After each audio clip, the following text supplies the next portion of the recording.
Agenda 9 remove చేసేసి ఇవ్వండి, round చేసేసి.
తీసుకురా.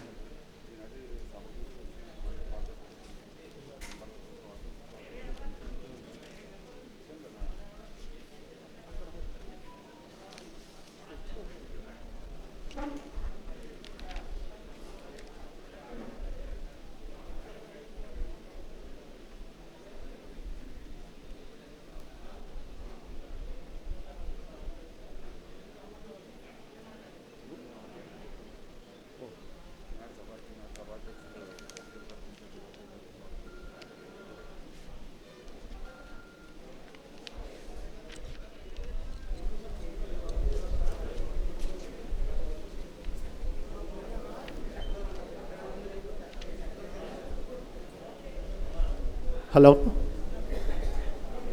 ఈనాటి 102వ సాధారణ మహాజన సభకు విచ్చేసిన గౌరవ మెంబర్లకు, మాజీ డైరెక్టర్లకు, మాజీ చైర్మన్లకు, డిపాజిటర్స్కు, శ్రేయోభిలాషులకు స్వాగతం, సుస్వాగతం. ఈనాటి సభకు అధ్యక్షత వహించిన మన చైర్పర్సన్ ఇలాఖ్యా మేడం గారికి నమస్సుమాంజలులు.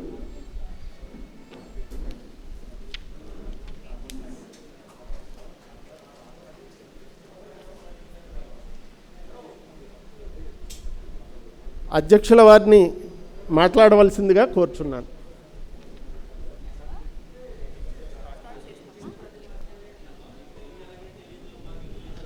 అందరికీ నమస్కారం. వినపడుతుందా?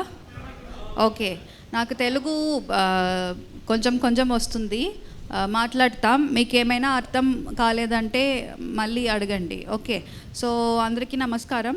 మనం ఇప్పుడు 102nd జనరల్ బాడీ జరుగుతుంది ఆర్యపురం కోఆపరేటివ్ బ్యాంక్లో. చాలా ఓల్డ్ బ్యాంక్ ఇది, 100 years ఓల్డ్ హిస్టరీ ఉంది మన బ్యాంకుకి. సో చాలా హ్యాపీగా ఉంది ఈ జనరల్ బాడీ మీటింగ్లో పార్టిసిపేట్ చేయడానికి. సో మనం ఇప్పుడు కోవిడ్ కాలం కదా, సో అందుకే మనం గవర్నమెంట్ నుంచి మనకి స్పెషల్ జియో కూడా ఇచ్చారు. జస్ట్ 150 members కోరం ఉంటే సరిపోతుంది జనరల్ బాడీ మీటింగ్ కండక్ట్ చేయడానికి. So next year next time general body మీటింగ్కి ఈ కోవిడ్ సరిపోతాయితే మనం యూజువల్గా కండక్ట్ చేయన అన్ని మెంబర్స్ కూడా పెట్టి ఒక బిగ్ లెవెల్లో జనరల్ బాడీ మీటింగ్ కండక్ట్ చేయడానికి మనకి ఇది అవుతుంది. ఓకే. సో ఇప్పుడు మనకి గవర్నమెంట్ జియోలో మనకి ఏమేమి అజెండా ఫాలో చేయాలని కూడా ఇచ్చింది. ఆ అజెండా ప్రకారం మనకి వెళ్ళొచ్చు. ఓకే. సో అజెండా ఆల్రెడీ ఉన్నాయి, అది మనం స్టిక్ చేస్తాం. జనరల్గా నాకు కొంచెం విషయంగా చెప్పాలుంది, అది మాత్రం చెప్తే బాకీ కార్యంగా సెక్రటరీ గారు విల్ ఎలాబరేట్. ఓకే. మనకి ఇప్పుడు మనం బ్యాంక్లో డిపాజిట్స్ షేర్ క్యాపిటల్ అయితే మనకి ఇప్పుడు 16.30% ఉంది. ఓకే. తర్వాత మనకి అది క్రోర్స్లో, ఓకే, 6.53 crores ఉంది actually. Correct, 6.53 crores. No this year. No, అది లాస్ట్ ఇయర్ కదా, this year. Okay. So deposits అయితే మనకి 728 crores ఉంది. డిపాజిట్స్ మనకి లాస్ట్ ఇయర్ ఫినాన్షియల్ గ్రోత్ ఇప్పుడు కొంచెం ఎక్కువ పెరిగింది. Okay, deposits, loans and advances మనకి లాస్ట్ ఇయర్ ఇప్పుడు కొంచెం తగ్గింది. ఇప్పుడు మనకి 387 crores మనకి ఇది లోన్స్ అండ్ అడ్వాన్స్లో ఉన్నాయి. ఇన్వెస్ట్మెంట్స్ కూడా లాస్ట్ టైం నుంచి ఇప్పుడు మనకి పెరిగింది. ఇప్పుడు 381 crores మనం ఉన్నాయి. నెట్ ప్రాఫిట్ అయితే మనకి 6.16 crores ఉన్నాం. ఓకే, గ్రాస్ ప్రాఫిట్ మనకి 28 crores ఉన్నాం. మనకి ఇప్పుడు మనం ఇష్యూ ఏంటంటే మనకి కొంచెం ఎన్పిఏ మాత్రం ఎక్కువ ఉంది. గ్రాస్ ఎన్పిఏ అయితే మనకి ఇప్పుడు 16.9% ఎన్పిఏ. మనకి నెట్ ఎన్పిఏ మనకి ఎన్ని ఉన్నాయంటే 6% కింద ఉండాలి. Okay, according to RBI guidelines. మనకి ఇప్పుడు ఏమో మనం నెట్ ఎన్పిఏ ఒక 9% ఉంది. ఓకే, సో అది మనం తగ్గించాలి. తర్వాత మనం లోన్స్ అండ్ అడ్వాన్సెస్ పెరగాలి. So then we will see growth. ఇప్పుడు యాక్చువల్లీ కోవిడ్ సిచ్యువేషన్, సో అందుకే మనం ఎన్పిఓ కూడా ప్రాపర్గా కలెక్ట్ చేయడానికి, డోర్ టు డోర్ కలెక్ట్ చేయడానికి కూడా మనకి we were not able to do it. But ఇప్పుడు కొంచెం యాక్చువల్లీ ఒక 3-4 monthsకి ముందు ఎన్పిఏ ఒక 30% గ్రాస్ ఎన్పిఏ ఉన్నది. ఇప్పుడు కొంచెం యాక్చువల్లీ తగ్గించది. ఓకే, సో మనం కొంచెం ప్రోగ్రెస్ చేస్తున్నాం. ప్రాపర్గా మానిటరింగ్ కూడా టీమ్స్ పెట్టి అలాగా మానిటర్ చేస్తున్నాం. ఓకే, ఇది మనం ఇప్పుడు ప్రెసెంట్ కండిషన్. సో మనకి ఇప్పుడు గవర్నమెంట్ ఆర్డర్లో మనకి ఏమేమి అజెండా చేయాలి గవర్నమెంట్ జియో ఇచ్చింది కదా. ఫస్ట్ వన్ మనకి annual report with audited statement of accounts and audit report, అది చేయవచ్చు.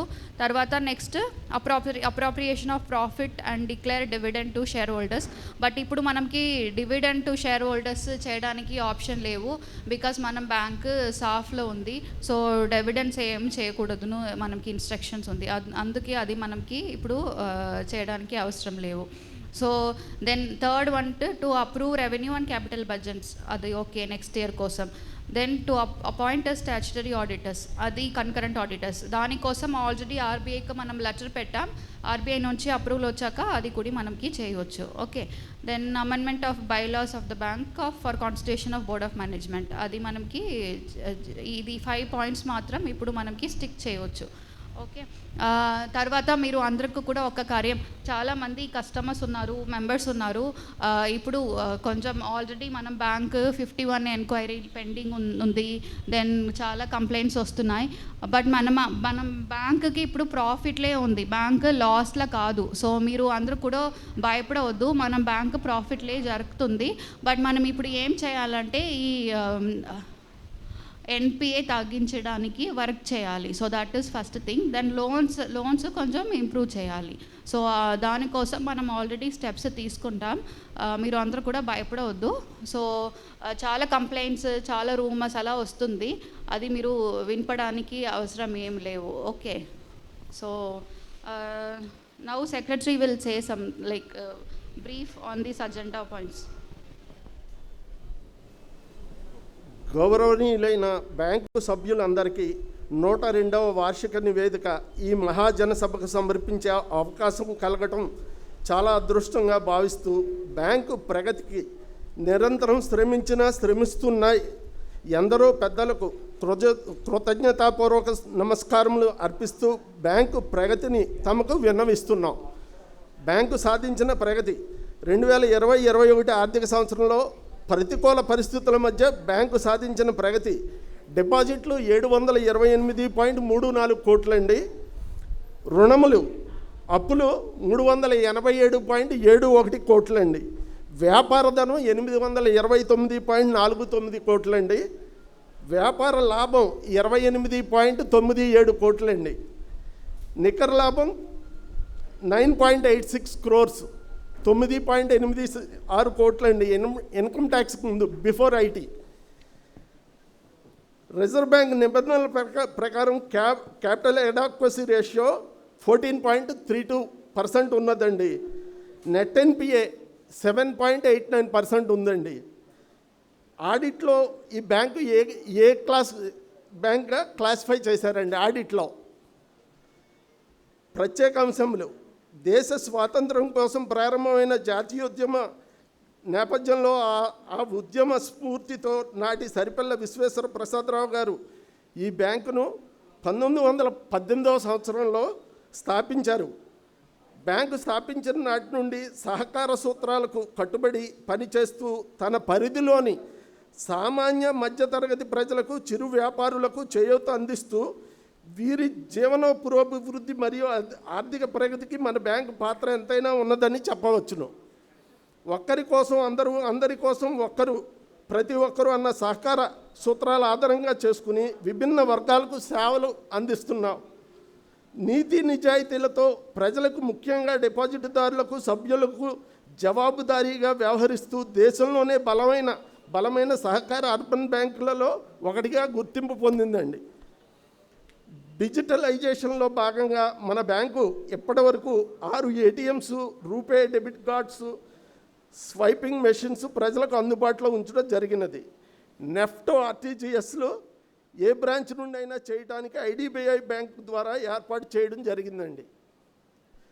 కోర్ బ్యాంకింగ్ ద్వారా మొబైల్ బ్యాంకింగ్ సేవలు అందజేయటం జరుగుతున్నది. మార్కెట్ రేట్లకు అనుగుణంగా లోన్స్ మరియు గోల్డ్ లోన్స్పై వడ్డీ రేట్లు సవరించడం జరుగుతున్నదండి. వార్షిక పరిపాలనా నివేదిక నుండి అప్పులపై వడ్డీ రేట్లు సమీక్షించి తగ్గించడం జరిగినది. గోల్డ్ లోన్స్ అండి 12 నెలల కాల పరిమితికి 79 పైసలు అండి, అంటే 9.5% అండి. 6 నెలల కాల పరిమితికి వడ్డీ రేటు 75 పైసలు అండి, 9% అండి. మరియు 3 నెలల కాల పరిమితికి వడ్డీ రేట్లు 70 పైసలు, 8% అండి. హౌసింగ్ లోన్స్, ఇల్లు కట్టుబడి మరియు ఇల్లు కొనుగోలుకు అతి తక్కువ వడ్డీ రేటు 75 పైసలు, అనగా 9%. రుణ సౌకర్యం కలగజేయటం జరుగుతుందండి.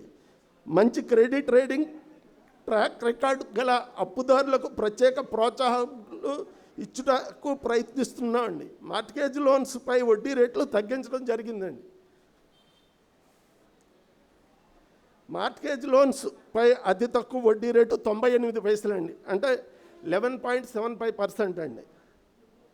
లోన్ రికవరీకి ప్రత్యేక ప్రాధాన్యత ఇచ్చి లోన్ రికవరీ మేనేజ్మెంట్ను పటిష్టపరచడం జరిగింది. మెంబర్లు సహకరించి బకాయిలు చెల్లించవలసిందిగా కోరుచున్నాము.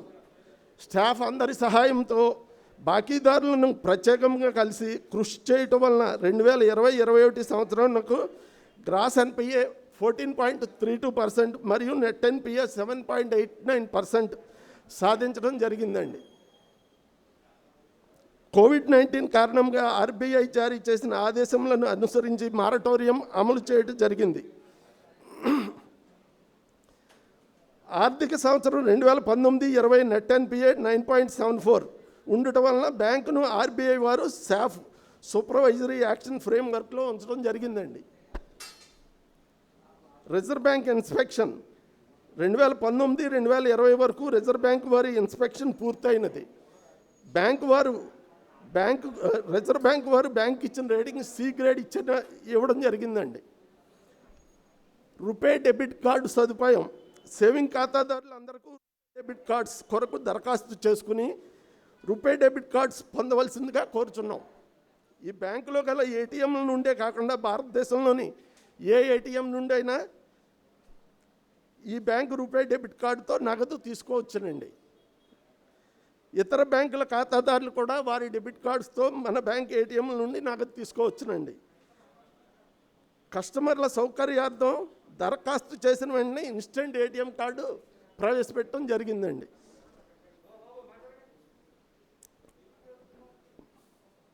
పిఓఎస్ అనగా నగదు రహితంగా మార్కెటింగ్ చేసుకునేటకు ఆయా సంస్థల్లో గల స్వైపింగ్ మెషిన్స్ ద్వారా ఈ బ్యాంకు రూపే డెబిట్ కార్డుతో నగదు రహిత లావాదేవీలు జరుపుకోవచ్చును. ఈకామర్స్ అనగా ఆన్లైన్ మార్కెటింగ్, కరెంటు బిల్లులు, ఎల్ఐసి ప్రీమియంలు, రైల్వే టికెట్స్, రిజర్వేషన్లు వగైరాలు ఈ బ్యాంకు డెబిట్ కార్డుతో నగదు రహిత లావాదేవీలు జరుపుకోవచ్చును. ఇన్కమ్ ట్యాక్స్ TDS 1/6/2015 నుండి కోఆపరేటివ్ బ్యాంక్స్కి TDS వర్తించడం జరిగిందండి. ప్రతి ఆర్థిక సంవత్సరం నాకు డిపాజిట్లపై బ్యాంకు చెల్లించు వడ్డీ 40,000 దాటితే మరియు సీనియర్ సిటిజన్స్కి 50,000 దాటితే ఆయా ఖాతాదారుల నుండి TDS వసూలు చేయడం జరుగుతుందండి. పాన్ కార్డు ఉన్న వారికి బ్యాంకు చెల్లించిన వడ్డీపై 10%, పాన్ కార్డు లేని వారికి 20%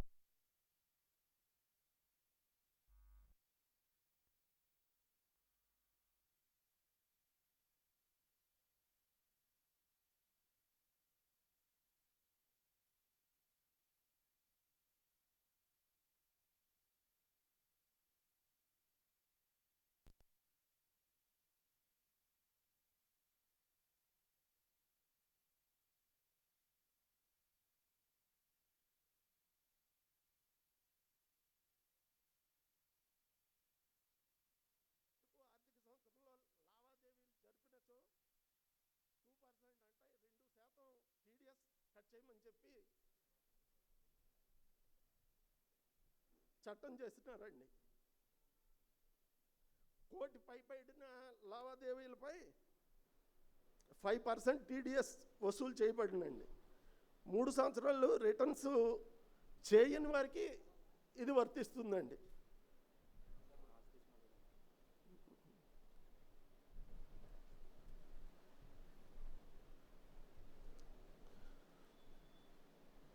మానవ వనరుల అభివృద్ధి, బ్యాంకింగ్ అనుభవం గలవారిని ఎంపిక చేసి బ్రాంచ్ మేనేజర్స్, ఆఫీసర్స్గా బ్యాంకులను నియమించడం జరిగినది. సిబ్బందికి అవసరమైన ట్రైనింగ్,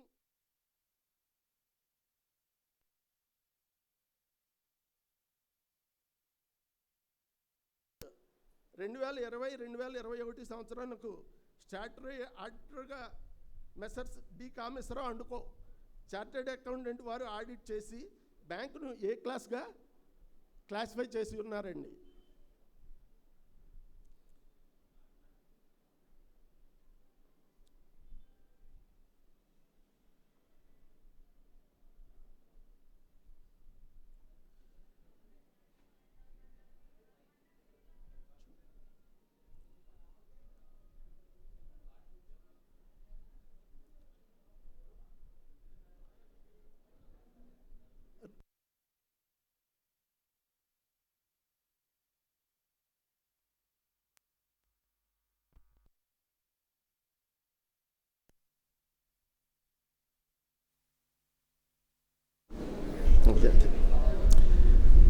మన బ్యాంకు అన్ని రంగంలో మంచి ఫలితాలు సాధించడానికి నిర్దిష్టమైన లక్ష్యాలను నిర్ణయించాము.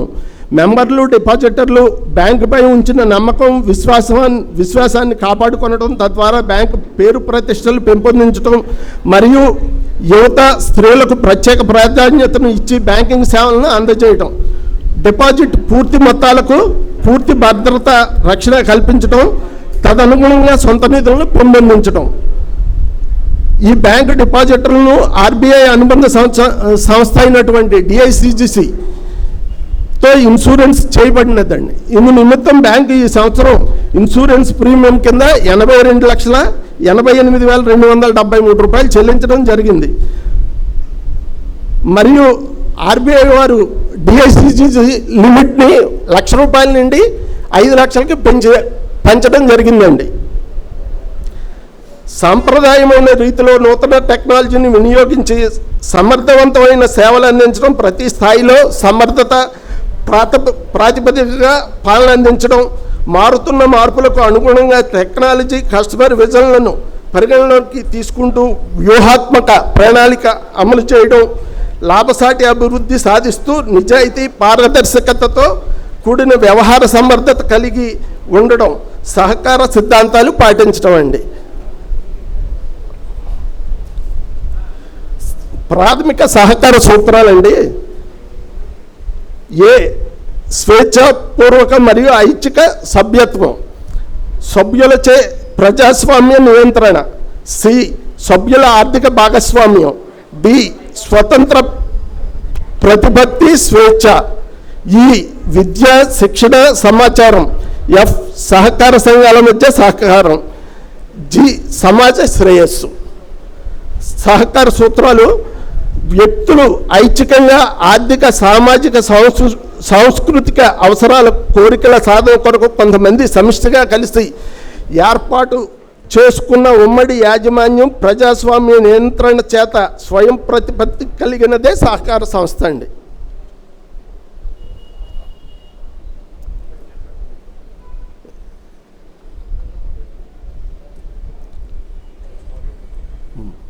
Audit report.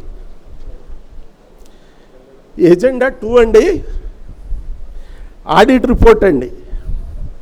మెర్సర్స్ D Kameswara Rao and co chartered accountants వారిచే జారీ చేయబడిన 2020-21 సంవత్సరపు ఆడిట్ రిపోర్టు, ఆస్తి అప్పుల పట్టిక, లాభ నష్టముల ఖాతా, జమా ఖర్చులు ఆమోదించడం గురించి. పేజ్ నెంబర్ 22 అండి. Okay okay.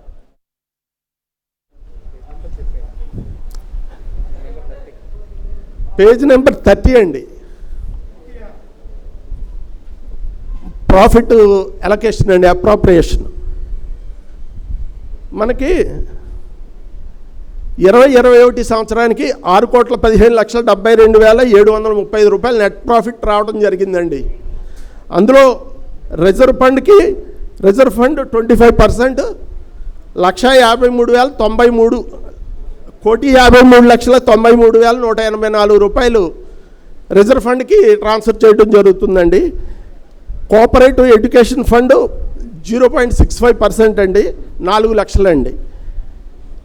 Bad debts reserve 4,36,29,551 అండి. ఇన్వెస్ట్మెంట్స్ ఫ్లక్చువేషన్ రిజర్వ్ అండి 17 లక్షలు అండి. కామన్ గుడ్ ఫండ్ 1,50,000 అండి. Staff benefit fund 1,50,000, members benefit fund 1,50,000 అండి.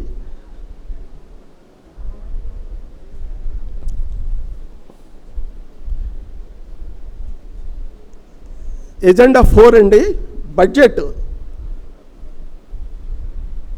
Interest received on loans and advances అండి. మనం బడ్జెట్ 55 లక్షల చిల్లర బడ్జెట్ ఇచ్చామండి. 52,68,000 చిల్లర, 52,68,00,000 చిల్లర వచ్చిందండి.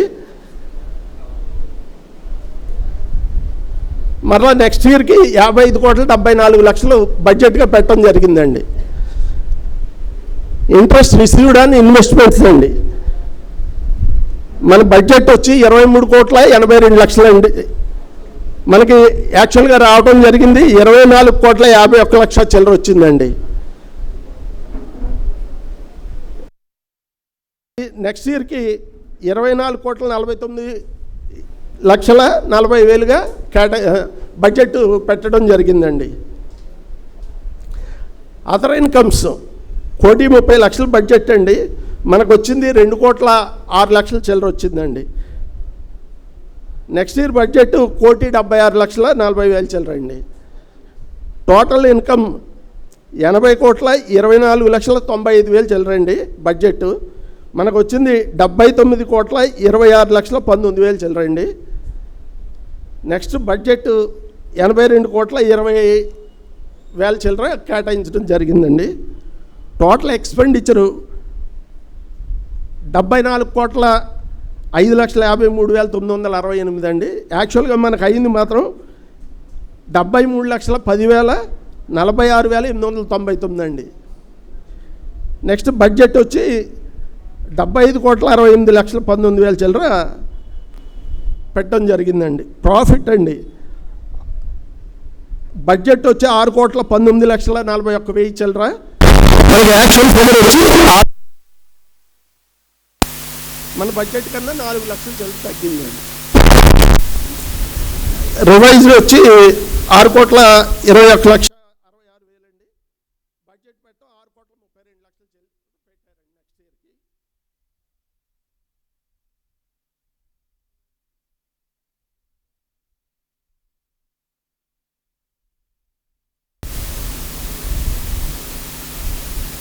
Agenda administrative and contingent fund అండి. 2020-21 సహకార సంవత్సరం నందు వచ్చిన gross profit working capital NPS act section 45 rule 36B bylaw number 35A ప్రకారం కేటాయింపులండి. గ్రాస్ ప్రాఫిట్ 28,97,01,899 అండి. వర్కింగ్ క్యాపిటల్ 7,75,04,09,808 రూపాయలండి. 2% వర్కింగ్ క్యాపిటల్ 11,50,12,018 రూపాయలండి. 30% గ్రాస్ ప్రాఫిట్ 8,69,10,570 అండి. సెక్షన్ 45C 36B రూల్ ప్రకారం అడ్మినిస్ట్రేటివ్ అండ్ కంటిన్యూయింగ్ ఫండ్ ఖాతాకు 8,69,10,570 క్రెడిట్ చేసి 2021-22 సంవత్సరాలకు సిబ్బంది పే మరియు అలవెన్స్లపై మొత్తం మీద లోబడి చెల్లించడం గురించి ఎజెండా ఐటమ్స్ అవుతుంది.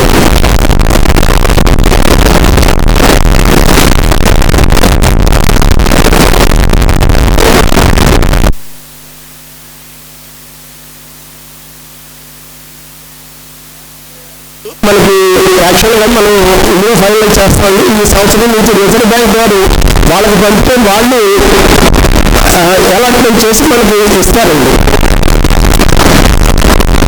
2021-22 సంవత్సరానికి బ్యాంక్ స్టాట్యూటరీ ఆడిటర్స్గా RBI వారిచే ఆమోదం పొందిన వాటిని నియమించడం గురించి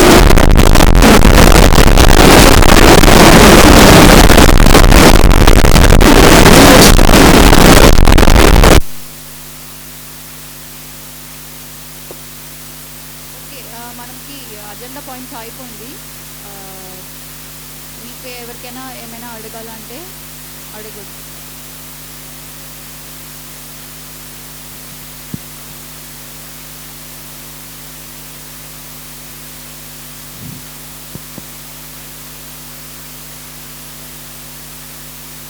రెస్పెక్టెడ్ ఇన్ఛార్జ్ చైర్మన్ మేడంకి, అదేవిధంగా ఇక్కడ ఇచ్చేసినటువంటి ఖాతాదారులకి, డిపాజిట్దారులకి, స్టాఫ్కి అందరికీ కూడా నమస్కారం తెలియజేస్తూ, ముందుగా ఈ 2 సంవత్సరాల నుంచి పాండమిక్ కరోనా టైంలో కూడా మంచి లాభాల్లో తీసుకొచ్చారు బ్యాంక్ని.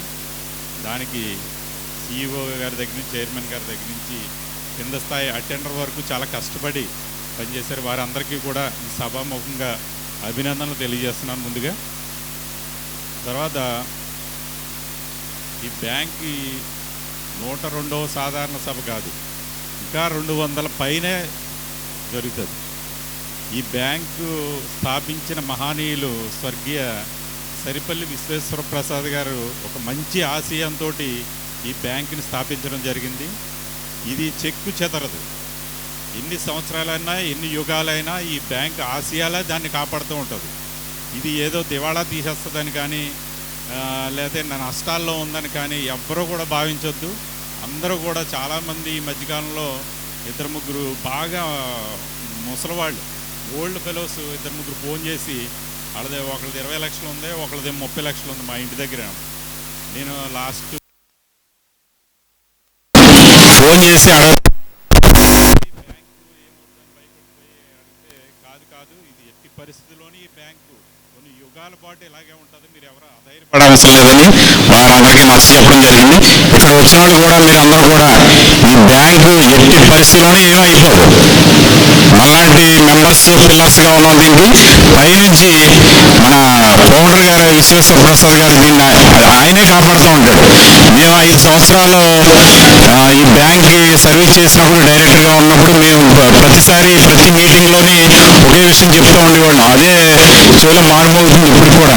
మేము ఒకటే చెప్పేవాళ్ళం, మేము 5 సంవత్సరాలు వస్తాం, అయిపోయిన తర్వాత మా పీరియడ్ అయిపోయిన తర్వాత వెళ్ళిపోతాం. కానీ ఇక్కడ ఉన్న ఎంప్లాయీస్ మీరందరూ కూడా శాశ్వతం. మీరు రిటైర్మెంట్ అయ్యే వరకు కూడా ఈ బ్యాంక్ని మీరే కాపాడుకోవాలి, మీ బ్యాంక్ ఇదని చెప్పేవాళ్ళు. ఇప్పుడు కూడా మీరు ఏ విషయంలో అయినా పొరపాటుగా జరిగినా, లేదంటే మీరు అనుకున్నట్టు జరగకపోయినా మీరు ఎవరూ అధైర్యపడకండి. ఈ బ్యాంక్ మీది, మీరు డెవలప్ చేసుకోండి కష్టపడి. ఇంకా ముందుకు వెళ్తుంది, మంచి ఉన్నతమైన స్థానంలోకి వెళ్తుంది. మేడం గారు ఉన్నారు మీకు సపోర్ట్గా. ఆవిడ మామూలు వ్యక్తి కదా, ఐఏఎస్ అంటే చాలా, ఇంకా వాళ్ళ తెలివితేటల్లో వాళ్ళ మించిన వాళ్ళు ఎవరు ఉండరు. అది మీరు అందరూ ధైర్యంగా ఉండాలని ఈ విషయం చెప్దామని ఇక్కడికి వచ్చాను మేడం. నెక్స్ట్ ఏంటంటే యాజ్ పాసిబుల్ యాజ్ ఎర్లీగా మీరు ఇక్కడ పర్మనెంట్ CEOని ఒకటి అపాయింట్ చేయాలి. అది చాలా అర్జెంట్ మేడం బ్యాంక్కి.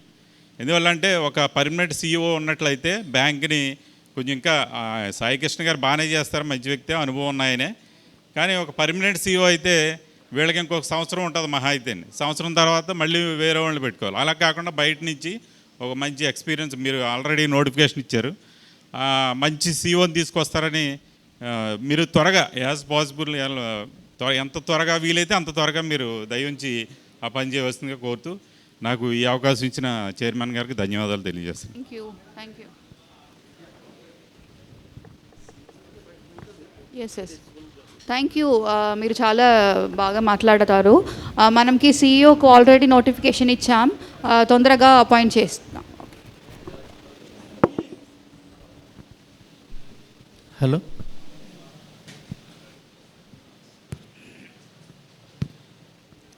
చైర్మన్ గారికి నమస్కారం.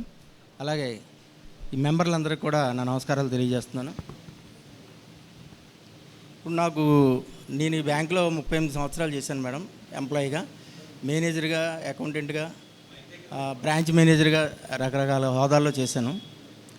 ఇలాంటి పుస్తకాలు నేను ఇంచుమించుగా ఒక 25 పుస్తకాలు నేనే తయారు చేశాను. అంటే ఐఎమ్ లాట్ ఆఫ్ ఎక్స్పీరియన్స్డ్. ఇప్పుడు ఇందులో నాకు ప్రాఫిట్ అండ్ లాస్ అకౌంట్లో ఎక్స్పెండిచర్ సైడు 79,26,00,000 ఇస్తారండి. ఇన్కమ్ సైడు 76,26,00,000 ఇస్తారు. 3 కోట్లు ఎందుకు తేడా వచ్చిందండి? మీరు అక్కడ ప్రింటింగ్ మిస్టేకా? మరి చూసుకోవాలి కదా. నిన్న పేపర్లో కూడా వచ్చిందండి. నిన్న పేపర్లో కూడా ప్రాఫిట్ అండ్ లాస్ అకౌంట్లో రెండు వైపులో కూడా సమానమైన ఫిగర్స్ ఉండాలి. ఇక్కడ మరి 76,26, ఇక్కడేమో 79,26 వచ్చింది. మరి ఎలాంటివి చూసుకోవాలి కదా.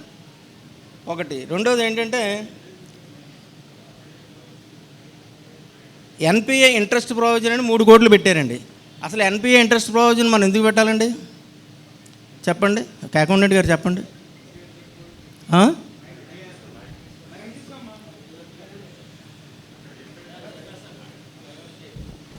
ఇప్పుడు ఎన్పిఏలో ఇంట్రెస్ట్ రికగ్నిషన్ అని ఉంటుంది.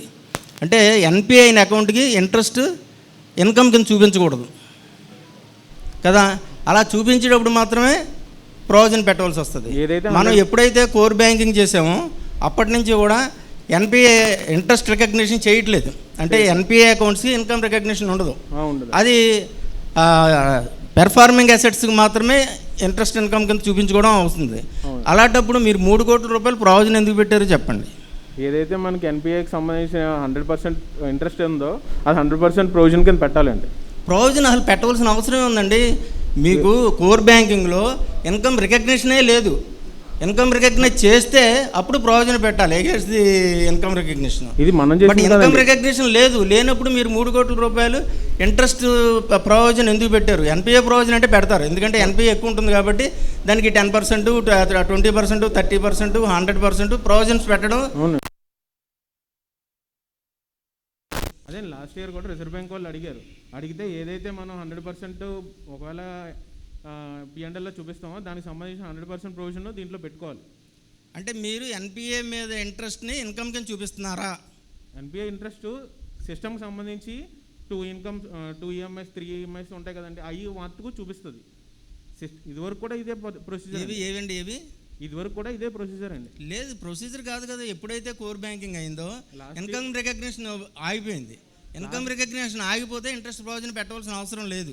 మరి ఎందుకు పెట్టారో నాకు అర్థం కావట్లేదు. లాస్ట్ ఇయర్ 9 కోట్లు ఇంట్రెస్ట్. సరే, నేను రేపు వస్తాను కదండి, రేపు నాకు ఎక్స్ప్లెయిన్ చేయండి. ఇక్కడ అంతమందిలో మరి అవుతాను, రేపు నాకు ఎక్స్ప్లెయిన్ చేసి చెప్పండి. ఓకే, నేను చేశాను. లేదండి, లేదు. కోర్ బ్యాంకింగ్ పెట్టిన తర్వాత 2017-18 సంవత్సరం చూడండి. లాస్ట్ ఇయర్ కూడా 9 కోట్లు ఇంట్రెస్ట్ ప్రొవిజన్ ఉంది. లాస్ట్ ఇయర్ కూడా 9 కోట్లు ఇంట్రెస్ట్ ప్రొవిజన్ 2017-18లో నుంచి కూడా మన చైర్మన్ గారు కూడా ఇది ప్రాఫిట్ తగ్గిపోయింది ఎందుకని అడిగితే అదే అంటున్నాను, వచ్చి చూస్తానండి. నేను అది అసలు ఇంట్రెస్ట్ ప్రొవిజన్ పెట్టవలసిన అవసరం లేదు, ఎందుకు పెట్టారు అన్నది తెలుసుకోవాల్సి వస్తుంది. ఓకే. తర్వాత అండి,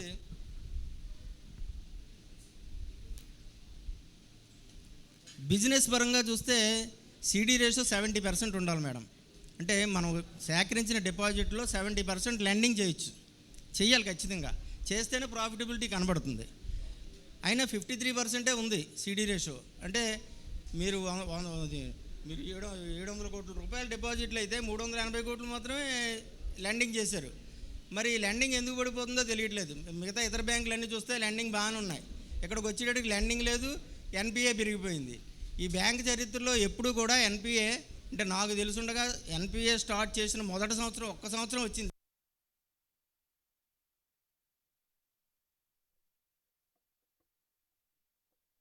93 ఎప్పుడో. తర్వాత నుంచి ఎప్పుడు కూడా నెట్ ఎన్పిఏ 3% లోపు ఉంది, గ్రాస్ ఎన్పిఏ 7% లోపే ఉంది. ఎప్పుడు సార్ అది పుస్తకంలో కూడా ఉన్నాయి. అది మనకి ఉందండి ఎప్పుడూను. మధ్యలో ఆన్గోయింగ్ ప్రాసెస్ రీసెంట్గా పెట్టింది. మధ్యలో అడగట్లేదండి. మీరు పుస్తకం ఇచ్చింది మార్చి 31 కదా అడిగారు. మార్చి 31కే మీరు 7% దాటుందా లేదా? ఉందండి. అది కోవిడ్ వల్ల మనకి వచ్చిన ఇబ్బంది. మన ఆంధ్రప్రదేశ్లో 48 కోఆపరేటివ్ బ్యాంకులు ఉన్నాయండి.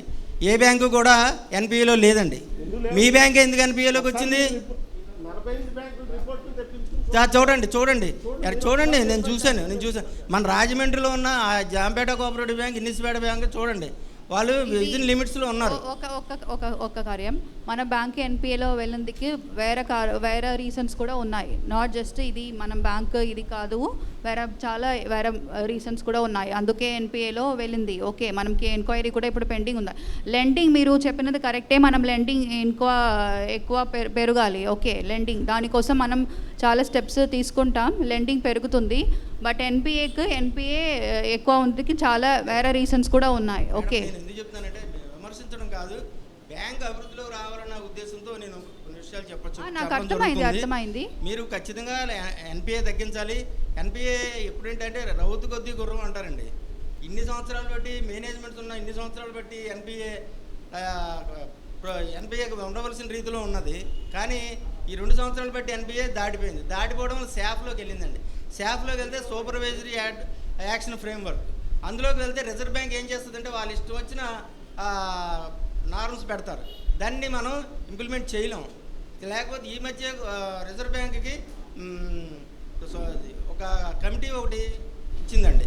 అంటే రిజర్వ్ బ్యాంకు అర్బన్ బ్యాంక్స్ మీద ఒక కమిటీని ఏర్పాటు చేశారు ఫిబ్రవరిలో.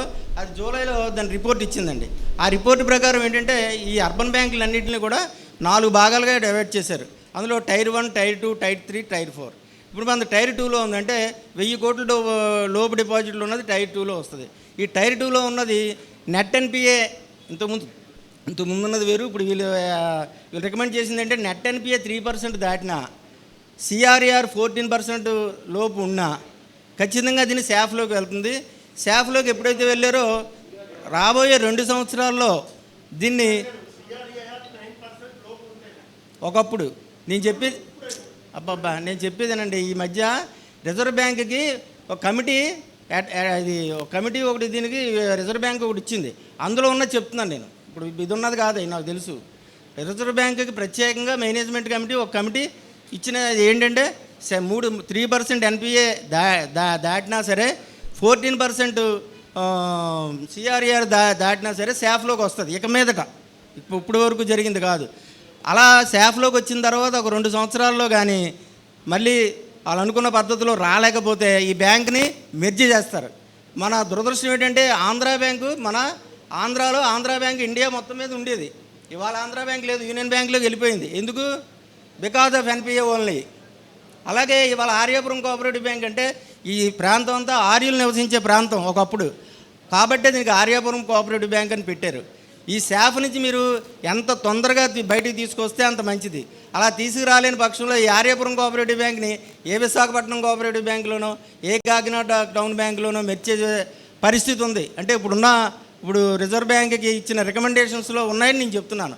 కాబట్టి స్టాఫ్ అందరూ కూడా మీరు చాలా కష్టపడాలి. ఎందుకంటే బ్యాంక్ని అభివృద్ధిలోకి తీసుకురావడం ఒక పద్ధతి, అభివృద్ధిలోకి వచ్చిన తర్వాత దాన్ని నిలబెట్టుకోవడం మరొక పద్ధతి, అభివృద్ధిలోకి వచ్చిన తర్వాత వెనక్కి పడిపోయేటప్పుడు దాన్ని మళ్ళీ ఎదరకు తీసుకురావడం ఒక పద్ధతి. అంటే ఈ పద్ధతి చాలా కష్టమైన పద్ధతి. దీన్ని శాఫ్లోంచి మీరు బయట తీసుకురావడానికి కృషి చేయాలి. అలాగే ఎప్పుడైతే పర్మనెంట్ మేనేజ్మెంట్ ఉండాలండి. మీరు మా సబ్ కలెక్టర్ గారు మీకు ఏంటంటే సోషల్ సర్వీసెస్ మీకు అస్సలు ఖాళీయే ఉండదు. మీకు గవర్నమెంట్ ఇచ్చిన బోల్డ్ అని కార్యక్రమాల్లో మీరు బిజీ ఉంటారు. మీరు పార్ట్ టైం పర్సన్ ఇన్ఛార్జ్ మాత్రమే. అంటే ఈ బ్యాంకుని మీరు కొంత టైం మాత్రం కేటాయించగలుగుతారు, 24 అవర్స్ మీరు కేటాయించలేరు. కాబట్టి దీనికి పర్మనెంట్ మేనేజ్మెంట్ ఉండాలి. అంటే ఎలక్షన్స్ జరిపిస్తే దానికి తగ్గట్టుగా మేనేజ్మెంట్ మెంబర్స్ అందరూ వాళ్ళకి కావాల్సిన వాళ్ళు ఎన్నుకుంటారు. వాళ్ళు వచ్చి ఈ బ్యాంక్ని సక్రమైన రీతిలో ప్రతిరోజు కూడా వాళ్ళు వచ్చి ముందున్న మేనేజ్మెంట్స్ అన్నీ కూడా ప్రతిరోజు వచ్చి 2-3 గంటలు ఇక్కడ స్పెండ్ చేసి బ్యాంక్ ఎలా ఉంది, ఈ పరిస్థితి ఎలా ఉంది, ఇక్కడ ఏం జరుగుతుంది, ఎన్పిఏ ఎలా ఉంది, ఎలా తగ్గించాలి అనేక రకాల ప్రాసెస్లో మేనేజ్మెంట్ వర్క్ చేస్తుందండి. అందువల్ల మేడం గారు నేను కోరేది ఏంటంటే వెంటనే ఇది బ్యాంక్కి ఎలక్షన్స్ జరిపించే ప్రాసెస్ చేయాలని కోరుతున్నాను. అలాగే ఈ సభాముఖంగా కూడా మీ అందరినీ, అలాగే ఈ బ్యాంక్కి ఎక్స్ డైరెక్టర్స్ చాలామంది ఉన్నారు. ఇందులో ఒక వర్గం, మళ్ళీ ఇంకో వర్గం, 2-3 వర్గాలు ఇలా రకరకాలుగా ఉన్నాయి. ఈ వర్గాలన్నీ ఆఫ్ చేసి ఈ ఆర్యాపురం కోఆపరేటివ్ బ్యాంక్ని ఎప్పటికీ ఆర్యాపురం కోఆపరేటివ్ బ్యాంకుగా నిలబెట్టుకోవాలని కానీ మీరు అనుకుంటే మీరు అందరూ కలిసి ఇమీడియట్గా ఎలక్షన్స్ జరిపించండి. ఎలక్షన్స్ జరిపించి బ్యాంకుని నిలబెట్టి ఆర్యాపురం కోఆపరేటివ్ బ్యాంక్ 100 సంవత్సరాలు దాటిన తర్వాత ఈ బ్యాంకుని తీసుకెళ్ళి ఇంకో బ్యాంకులో మెర్జ్ చేయడం అంటే చాలా బాధ కలుగుతుంది నాకు. అందువలన మీరు ఖచ్చితంగా ఎలక్షన్ జరిపించడం కోసం మీరు ఎమ్మెల్యే గారిని, ఎంపీ గారిని వీళ్ళందరినీ కలిసి ఇమీడియట్గా ఎలక్షన్ జరిపించి ఈ బ్యాంక్ని శాఫ్ నుంచి బయటికి తీసిరండి. శాఫ్ అంటే ఏం కాదండి, జ్వరం వచ్చిందనమాట అండి. మనిషికి జ్వరం వచ్చింది, ఆ జ్వరమే కదా పర్వాలేదు, తర్వాత ఏమవుద్దండి డెంగ్యూలోకి దింపుద్ది, అదే కదా పర్వాలేదులే మనిషి. తర్వాత పెరాలసిస్ వస్తుందండి. తర్వాత పెరాలసిస్ వచ్చేటప్పుడు కదలలేని పరిస్థితి వస్తుందండి. ఆ పరిస్థితికి మనం తీసుకురాకూడదండి. కాబట్టి ఈ బ్యాంక్ని మనం ఎప్పటికీ ఆర్యాపురం కోఆపరేటివ్ బ్యాంక్గా చూసుకోవాలనుకుంటే మీరందరూ కలిసి ఇమీడియట్గా ఎలక్షన్స్ జరిపి దీనికి నాయకత్వం వహించే వాళ్ళని మేనేజ్మెంట్గా తీసుకొచ్చి బ్యాంకుని నిలబెట్టాలని కోరుకుంటున్నాను. మేడం గారు ఇంకోటి ఏంటంటే ఈ బ్యాంకుకి 119 కోట్ల రూపాయలు ఓన్ ఫండ్స్ ఉన్నాయి మేడం. ఈ బ్యాంకు పెట్టిన కాడి నుంచి ఇప్పటి వరకు ప్రతి సంవత్సరం అనేక రకాల ప్రొవిజన్స్ పెడుతుంటాం. అది 119 కోట్లు. ఆ 119 కోట్లు బిజినెస్లో పెడితే 9 కోట్ల రూపాయలు ఇన్కమ్ వస్తుందండి. మరి 9 కోట్ల రూపాయలు ఇన్కమ్ తెస్తే ఇంకా లాభం ఎక్కడ ఉందండి? మీకు చూపించింది 6 కోట్లేగా. అంటే ఓన్ ఫండ్స్ మీదే బతుకుతుంది బ్యాంకు. కాబట్టి మీరు ఇమీడియట్గా సీడీ రేషన్ పెంచండి, శాఫ్ నుంచి బయటికి తీసిరండి. ఇది నా కోరిక. Thank you madam. సార్ ఒక్కసారి ఎన్పిఏ విషయంలోనండి, ఇంతకుముందు మనకి గ్రూప్ ఎన్పిఏ ఉండేది కాదండి, గోల్డ్ లోన్స్ ఎన్పిఏలో చూపించేవారు కాదండి. 15 మంత్స్ దాటిపోయినా కూడా గోల్డ్ ఎన్పిఏ వచ్చేది కాదండి. ఇప్పుడు 12 మంత్స్ దాటితే గోల్డ్ కూడా ఎన్పిఏలో పెడుతున్నారండి. అదేవిధంగా గ్రూపు అంటే ఒక మనిషికి గోల్డ్ లోన్ ఉండి 2 మార్ట్గేజ్ లోన్స్ ఉండి అన్నీ స్ట్రాంగ్గా ఉన్నా సరే ఎన్పిఏలో లేకపోయినా గోల్డ్ లోన్ ఒకటి ఎన్పిఏలో ఉంటే మిగతా 2 లోన్లు కూడా ఎన్పిఏలోకి వచ్చేస్తాయండి. గ్రూప్ ఎన్పిఏ అది కంపల్సరీ ఖచ్చితంగా రిజర్వ్ బ్యాంక్ అమలు చేయటం వల్ల కొంత మనకి ఇబ్బంది అవుతుందండి. అది ఆన్గోయింగ్ ఎన్పిఏ, అది కూడా మనం కొద్దిగా బయటపడుతున్నామండి. ఇంతకుముందు మార్చికి అలవాటు పడిపోయి ఉన్నారు మన కస్టమర్స్ అందరూ. ఇప్పుడు దాన్ని కూడా మనం బయటికి తీసుకురావడానికి శాయశక్తులా ప్రయత్నిస్తున్నామండి. తగ్గుతాయండి, ఖచ్చితంగా తగ్గుతాయి సార్. సభాధ్యక్షురాలు మేడం గారికి, ఇక్కడ విచ్చేసిన బ్యాంక్ సభ్యులకి, డిపాజిటర్లకి అందరికీ కూడా నమస్కారం తెలియజేసుకుంటూ, మరి భారతదేశం వ్యాప్తంగా కరోనా వ్యాధి వల్ల అన్ని బ్యాంకులు కూడా కుంటుపడ్డాయి. జాతీయ స్థాయిలో నేషనల్ బ్యాంకులు కానీ కోఆపరేటివ్ బ్యాంక్స్ కానీ. ఈ ఆర్యాపురం కోఆపరేటివ్ బ్యాంకు రికవరీ విషయంలో ఎప్పుడు ముందు ఉంటుంది. కానీ 2020 నుంచే ఇది దాడి ఎక్కువ ఉంది. బ్యాంక్స్ మీద రిజర్వ్ బ్యాంక్ మారిటోరియం కూడా విధించడం జరిగింది. మనకి వచ్చిన కోఆపరేటివ్ బ్యాంక్ ఉన్న అడ్వాంటేజ్ ఏంటంటే నేషనల్ బ్యాంక్స్కి అయితే వాళ్ళకి రైట్ ఆఫ్ చేసుకోవచ్చు, కొన్ని నామ్స్ వాళ్ళకు ఉంటాయి. మనకి కోఆపరేటివ్ బ్యాంక్స్కి ఏంటంటే రెవెన్యూ రికవరీ యాక్ట్ ఉంది. ఎట్టి పరిస్థితిలోని కూడా ఆ బాకీదారుడు ఆస్తి అమ్మైనా సరే మనం రికవరీ చేసుకోవచ్చు, దాంట్లో ఎలాంటి భయం లేదు. ఈ బ్యాంకు ఎన్ని సంవత్సరాలైనా సరే, రంగబాబు గారు చెప్పారు ఇందాక, దాన్ని నేను స్ట్రాంగ్గా బిలీవ్ చేస్తున్నా. ఎవరైతే ఫౌండర్ ఉన్నారో సర్పల్లి విశ్వేశ్వర ప్రసాద్ గారు, ఆయన బ్లెస్సింగ్స్ ఈ బ్యాంక్ ఉంటాయి. ఎవరో వస్తారు పాలకులు, మేము వచ్చాం, మా టర్మ్ అయిపోయింది, బయటకు వచ్చాం, తర్వాత చేశారు. చాలా సంవత్సరాలు ఈ బ్యాంకుకి బోర్డు లేకుండా స్పెషల్ ఆఫీసర్స్ అడ్మినిస్ట్రేషన్ చేశారు, అప్పుడు కూడా ఎలాంటి ప్రాబ్లం లేదు. Madam IAS, they know everything. దాన్ని బట్టి మీరు ఎవరు ఏం భయపడాల్సిన పని లేదు. నెక్స్ట్ ఇందాక చెప్తున్నారు యూనియన్ బ్యాంక్ని మెర్జ్ చేశారంటే జాతీయ స్థాయిలో ప్రైమ్ మినిస్టర్ మోడీ గారు కొన్ని బ్యాంక్స్ని మెర్జ్ చేస్తున్నారు. అది దానికి దీనికి సంబంధం లేదు. ఆంధ్ర బ్యాంక్ ఏమీ ఎన్పిఏలో లేదు నాకు తెలుసు. వాళ్ళు కొన్ని పెట్టుకున్నారు, సెంట్రల్ ఫైనాన్స్ మినిస్టర్ గారు వీళ్ళందరూ మెర్జ్ చేస్తున్నారు. మన దౌర్భాగ్యం, ఆయన ఆంధ్ర వాడు పెట్టిన బ్యాంకుని మనకు దౌర్భాగ్యం, ఒక నాయకులు ఎవరు అడగలేకపోయారు. మనకున్న ఏకైక బ్యాంక్ అది పట్టాభి రామారావు గారు పెట్టిన బ్యాంకు.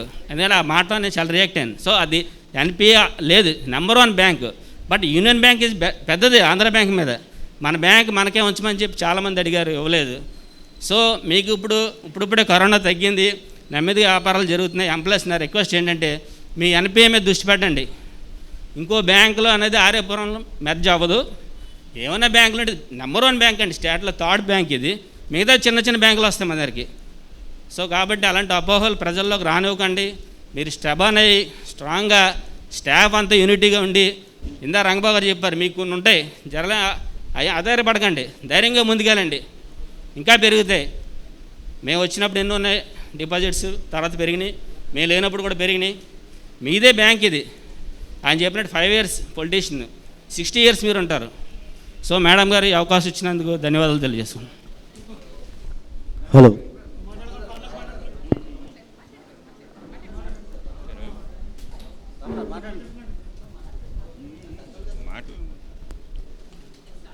సభా అధ్యక్షురాలు సబ్ కలెక్టర్ గారికి ముందుగా నమస్కారాలు. నా పేరు నల్ల రామారావు.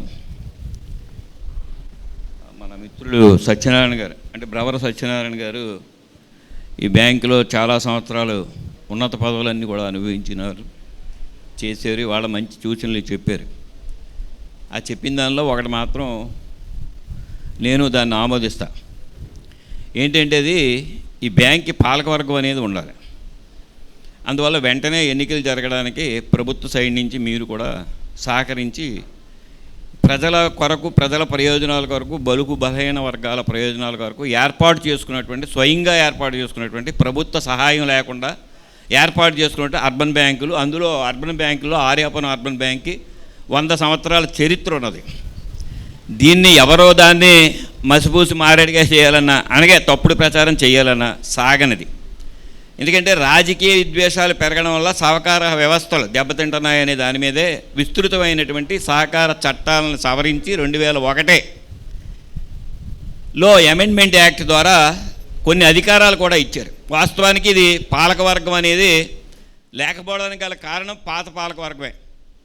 ఎందుకంటే వారికి అధికారం ఉంది, ఎన్నికలు జరుపుకునే అధికారం చట్ట ప్రకారం. రాజకీయ కారణాల చేత ఎన్నికలు జరపకుండా జాలయాపన చేశారు. ఇవాళ వారు బయట ఉన్నారు. అధికారులు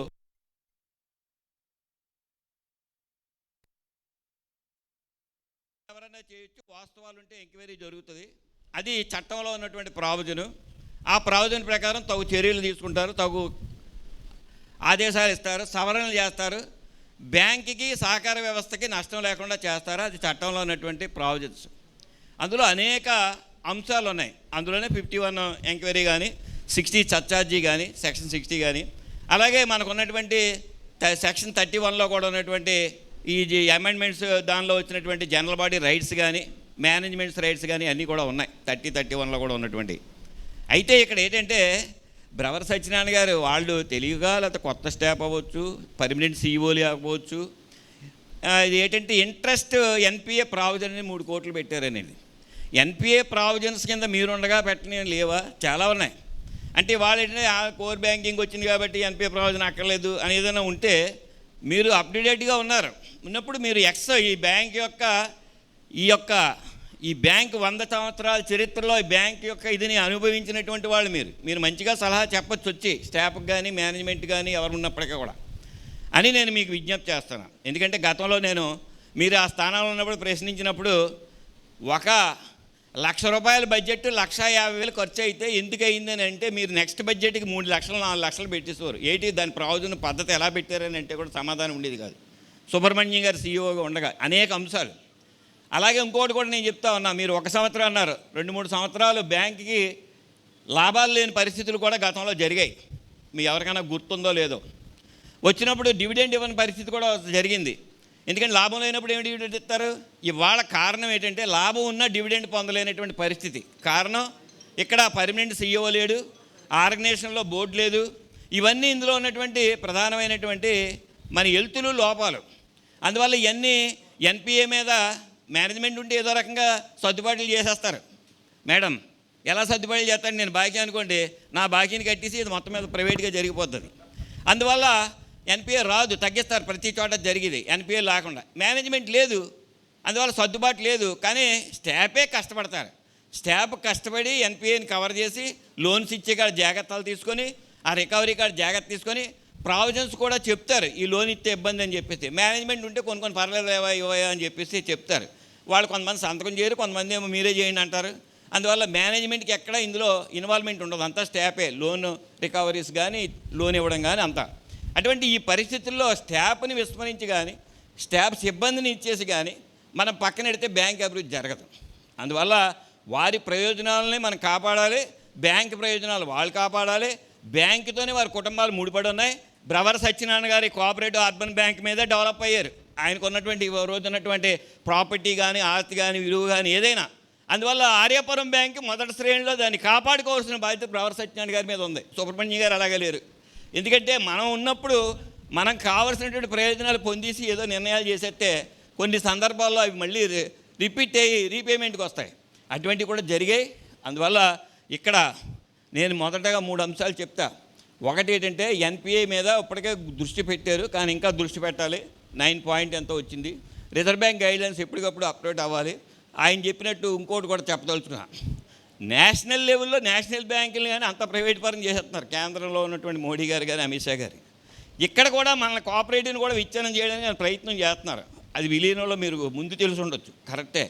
కానీ మనం అంతా కూడా పర్ఫెక్ట్గా ఉంటే ఇది ముందుకు పోదాం. ఎందుకు పోదు? ఎన్పిఏ రిజర్వ్ బ్యాంక్ ఏం మాట్లాడలేదు, తప్పు చూపించడానికి ఏముండదు. అందువల్ల ఈ ప్రావిజన్స్ అన్నీ మనం ఎప్పటికప్పుడు అప్రమత్తులై ఉండకపోతే విలీనం చెయ్యాలి, కలిపియాలి. 100 సంవత్సరాల చరిత్ర ఉన్న ఇవాళ మనం ఎందుకు నిలబడ్డామంటే ప్రభుత్వం యొక్క పైసా లేదు ఇందులో, మన ప్రజల సొమ్ముతోనే మనం నడుపుకుంటున్నాం కాబట్టి లాభాలు ఈ సంవత్సరం పెట్టలా. కానీ ఇదంతా ఏం చేశారు ఇందులో ఏజెండాలో మొత్తం అంతా కలిపి ఇది రిజర్వ్స్లో పెట్టేశారు. ఈ ప్రాఫిట్ అనేది రిజర్వ్లో పెట్టినప్పుడు ఏం చేయాలి? రేపు పొద్దున బెనిఫిట్ ఇవ్వాలంటే మెంబర్స్కి మరి కోఆపరేటివ్ యాక్ట్ ప్రకారం ఈ యొక్క డిపాజిట్దారులకి 6% ఇవ్వాలని ఉంది కదా. 6% కనీస ఇంట్రెస్ట్ ఇవ్వమని ఉంది మేడం. ఇది ఇవ్వాలనేటువంటిది ఉంది. లాభం డివిడెంట్ వేరు, ప్రాఫిట్ మీద ఇంట్రెస్ట్ వేరు. మరి ఇదైనా ప్రావిజన్ చేయాలి కదా. చేయకుండా మీరు ఎందుకు పక్కన మొత్తం అంతా కూడా ఇందులో పెట్టేసి వాళ్ళేంటి అన్నిటి సర్దీశారు. ఇది ఈ ఎడ్యుకేషన్ ఫండ్ లేకపోతే ఇతర వాటిల్లో సర్దీసి 100% చూపించారు. 6,15,00,000 రూపాయలు కూడా ఇందులో పెట్టేశారు. అందువల్ల మెంబర్స్ ఏం చూస్తారు? గత జనరల్ బాడీ అయితే ఈ లాభాల్లోంచి ఏదో బెనిఫిట్ ఇచ్చేవారు, విస్తృతంగా జనం వచ్చేవారు, వాళ్ళకి ఏదో గిఫ్ట్ ఇచ్చేవారు, డివిడెంట్ కూడా 15% అంతా ఇచ్చేవారు. అన్ని అసోసియేషన్లు అనుకుని అబ్బాయి ప్రజలందరికీ 15 ఇచ్చేస్తే మన రిజర్వ్స్ తగ్గిపోతే మనకి అవసరాలు ఇబ్బందులు అవుతాయని చెప్పి 12% పెట్టారు 2 years పెట్టి. ఈ సంవత్సరం ఆర్యాపురం అర్బన్ బ్యాంక్కి డివిడెంట్ షేర్ హోల్డర్స్ అందరూ కూడా 12% కూడా లేని పరిస్థితి. గతంలో 12 ఇచ్చారు, ఇప్పుడు 12 కూడా లేని పరిస్థితి. అందువల్ల దానికి కారణం ఏంటి? ఆ కారణంలో ఇవాళ ఉన్నటువంటి ఒక గందరగోళ పరిస్థితుల్లో స్టాఫ్ కూడా అయోమయంలో ఉంటారు. ఎందుకంటే మేనేజ్మెంట్ ఉంటే వారిని ఒక డైరెక్షన్ ఇస్తుందంటే ఆ డైరెక్షన్ ప్రకారం కొంత ఫాలోఅప్ అవుతారు. అవసరమైతే సెలవు రోజుల్లో కూడా ఎన్పిఏ కవర్ చేస్తారు. ఇవాళ ఏముంది, మీకు అంత స్వతహాగా కథపంది ఎవరికి చలనం రాదు. ఇప్పుడు ఇవాళ దానివల్ల అయినప్పటికీ కూడా ఆఖరిలో కదిపారు, కొంతమంది మీకు సూచనలు చేశారు. 9 పాయింట్కి వచ్చింది, అంతకుముందు ఇంకా ఎక్కువ ఉంది. కానీ ఎన్పిఏ అనేది ప్రమాదకరమైనటువంటిది. అందువల్ల దాని ప్రజలను కూడా ఎడ్యుకేట్ చేయాలి. ఎలా చేయాలంటే మీరు ఇందులోకి వెళ్తే ఇబ్బంది అవుద్దమ్మా, మళ్ళీ లోన్ ఇవ్వడానికి ఇది అవుతుంది. ప్రావిజన్స్ ఉన్నాయి. 3 నెలలు ఎన్పిఏ బాకీ దారుడు తీసిన తర్వాత రిజర్వ్ బ్యాంక్ గైడ్లైన్స్ ప్రకారం 3 నెలలు మళ్ళీ అప్పివ్వకూడదు. కానీ అలా జరుగుతున్నాయా? కానీ మారిపోయాయి అన్నీ. అందువల్ల ఇక్కడ ఖర్చులు వీటికి సంబంధించి ఇవన్నీ చెప్పడానికి ప్రధానమైనటువంటి సమస్య కాదు. కానీ ఇంకొకటి కూడా చెప్పి నేను విరమిస్తా. ఎందుకంటే వాస్తవ విషయంలో ఇక్కడ 9వ ఎజెండాలో ఉంది స్టాఫ్కి సంబంధించి. ఆ స్టాఫ్కి సంబంధించింది వాయిదా వేసారు అనేది విన్నా. దానికి కారణం ఏంటంటే 4,60,60,000 ఎంతో ఇంక్రిమెంటేషను ప్రపోజల్స్ వచ్చాయని నాకు తెలిసింది. అగ్రిమెంట్ జరిగిందో లేదో నాకు తెలియదు. కానీ అటువంటి దానికి సర్దుబాటు చేసి మేడం గారి ఆధ్వర్యంలో మరి స్టాఫ్కి శాలరీస్ సంబంధించి 19 నుంచి ఎప్పటి నుంచో ఉన్నటువంటి 2015 అనుకుంటా ఏమండి 19 నుంచి ఇప్పటివరకు లేదు. మళ్ళీ ఇప్పుడు ఆగిపోయిన తర్వాత అది ముందుకు ఎప్పటికి వెళ్తుందో తెలియదు. ఎందుకంటే కష్టపడి పనిచేసేటువంటి సిబ్బందికి తగినటువంటి వేతనం ప్రోత్సాహాలు ఇచ్చి ఇంకా పని చేయించుకోవాలి తప్ప కోఆపరేటివ్ వ్యవస్థలో వారికి ఇచ్చేదే మనం ఇదని చెప్పేసి అడ్డం కొడితే వారిని నిరుత్సాహపరచుకోవాలనే పరిస్థితి ఉంది. మేడం గారు కూడా అది ఆలోచించండి. దీనికి ఇంకో కారణం కూడా డిస్ప్యూట్స్ కూడా ఇందులో ఇంక్లూడ్ అయ్యి ఉన్నాయి. ఆ డిస్ప్యూట్స్లో ఏంటంటే ఆ డిస్ప్యూట్స్ని కూడా త్వరగతిని వారు కాదంటారు, మనం అవునంటాం. అందువల్ల అది అవునా కాదా అది నిర్దిష్టమైనటువంటి చట్టం అనేది ఎవరికైనా ఒకటే, పెద్దోడికైనా చిన్నోడికైనా అది అమలైతే ఒకటే, పక్కనట్టయితే వేరుగానే. అందువల్ల ఈ చట్టంలో కోఆపరేటివ్ చట్టంలో ఉన్నటువంటిది ఏంటంటే 116C అనేటువంటి యాక్ట్ ప్రకారం ఉన్నటువంటిది ఆ ప్రావిజన్ నా ఇష్టం వచ్చినట్టు నేను సిబ్బంది చేసుకుంటాను, వేతపత్యాలు ఇచ్చేస్తాను, లేకపోతే ఇదంటే కుదరదు. ఇక్కడ వాళ్ళ అగ్రిమెంట్ అయినా రిజిస్టర్ ఆఫ్ కోఆపరేటివ్ సొసైటీ ఆమోదం కావాలి. అలాగే ఇంకోటి ఏముంది, మనకి 31 సెక్షన్లో కూడా ఉన్నటువంటిది కూడా మనకి అన్నీ కూడా క్లియర్గా ఉన్నాయి. జనరల్ బాడీలో ఉన్నటువంటి మెంబర్స్ రైట్స్ ఏంటి, మేనేజ్మెంట్ రైట్స్ ఏంటి, అందరి రైట్స్ కూడా ఉన్నాయి. ఇవన్నీ మనం స్టడీ చేసుకొని వాటి ప్రకారం అడుగులు వేయాలి తప్ప కోఆపరేటివ్లో అధికారం వచ్చింది కదా అని మనం ఇష్టారాజ్యం చేస్తే ఎక్కడో కాడ మనం బ్లేమ్ అవుతాం అనేది ఎవరికైనా, ఏ పాలక వర్గానికైనా అది వర్తిస్తుంది. అందువల్ల ఇక్కడ నేను అంతకుమించి చెప్పేది ఏం కాదు. కథమా ఖర్చులు వీటి మీద ఇవాళ దీని మీద డిస్కషన్ చేసేటువంటి సమస్య కాదు. కానీ ఇందులో ఏంటంటే చిన్న చిన్న ఇటువంటి మిస్టేక్స్ ఉన్నాయి, సరి చేసుకోండి. బ్రవర్ సత్యనారాయణ ఆయన చాలా మనకి ఉంటుంది కదా, చాణుక్యులు అంటారు కదా, అంత మేధావైన ఆ మేధస్సు ఉన్నటువంటిది మన బ్యాంక్ యొక్క ఇదితోటి అభివృద్ధి చెందిన వ్యక్తి అయిన. అందువల్ల ఆయన కూడా మన ఇందులో నిగోపోకల బ్యాంక్ అభివృద్ధి గురించి సలహా తీసుకొని నష్టం లేదు. సలహాలు తీసుకొని అదే సలహాలు తీసుకొని సజెషన్స్ తీసుకొని పర్లేదు. ఆయన చాలామందికి అదే నేనదే చెప్తున్నా, నేనే చెప్తున్నా. అదే దాని మీద నేను చెప్పేది నేను చెప్పేది అదే. అబ్బబ్బా నేను చెప్పేది అదే అబ్బబ్బా నేను అనేది అబ్బబ్బా నేను ఇప్పుడు దాని గురించి వివాదం అసలు నేననేది అదేనయ్యా, బ్రతకాలే. ఇప్పుడు నేను చెప్పేది అదే, ఇవ్వలే. అందువల్ల బ్యాంకు సిబ్బందికి వేతన సవరణలు కూడా చేస్తేనే వాళ్ళు బతుకుతారు. అందువల్ల వేతన సవరణ కూడా చెయ్యాలి. రెండో విషయం ఏంటంటే బ్యాంకు ఈ జనరల్ బాడీ ద్వారా వెంటనే స్పెషల్ ఆఫీసర్స్ పాలన కాకుండా మేనేజ్మెంట్కి ఎన్నికలు జరపాలి అనేటువంటిది అందరూ ఆమోదించాలని చెప్పేసి నేను కోరుతా ఉన్నా. ఎందుకంటే మీరు ప్రభుత్వానికి సిఫార్సు చేయాలి. డీసీఓకి కానీ, రిజిస్టర్ ఆఫ్ కోఆపరేటివ్ సొసైటీస్ కానీ, గవర్నమెంట్ కానీ మీరు చైర్మన్గా ఉన్నారు కాబట్టి ఈ యొక్క ప్రజల యొక్క అభిప్రాయం, మెంబర్స్ యొక్క అభిప్రాయం ఉంది. అందువల్ల ఇది అభివృద్ధి అవ్వాలంటే దీనికి సంబంధించి ఉన్నటువంటి విషయాన్ని కూడా మరి మీ దృష్టికి తీసుకెళ్ళి ఇచ్చేయాలని చెప్పేసి నేను నాకు ఈ అవకాశం ఇచ్చిన మీ అందరికీ కూడా మరోసారి ధన్యవాదాలు తెలియజేసుకుంటూ సెలవు తీసుకున్నా. ఓకే సరే, thank you.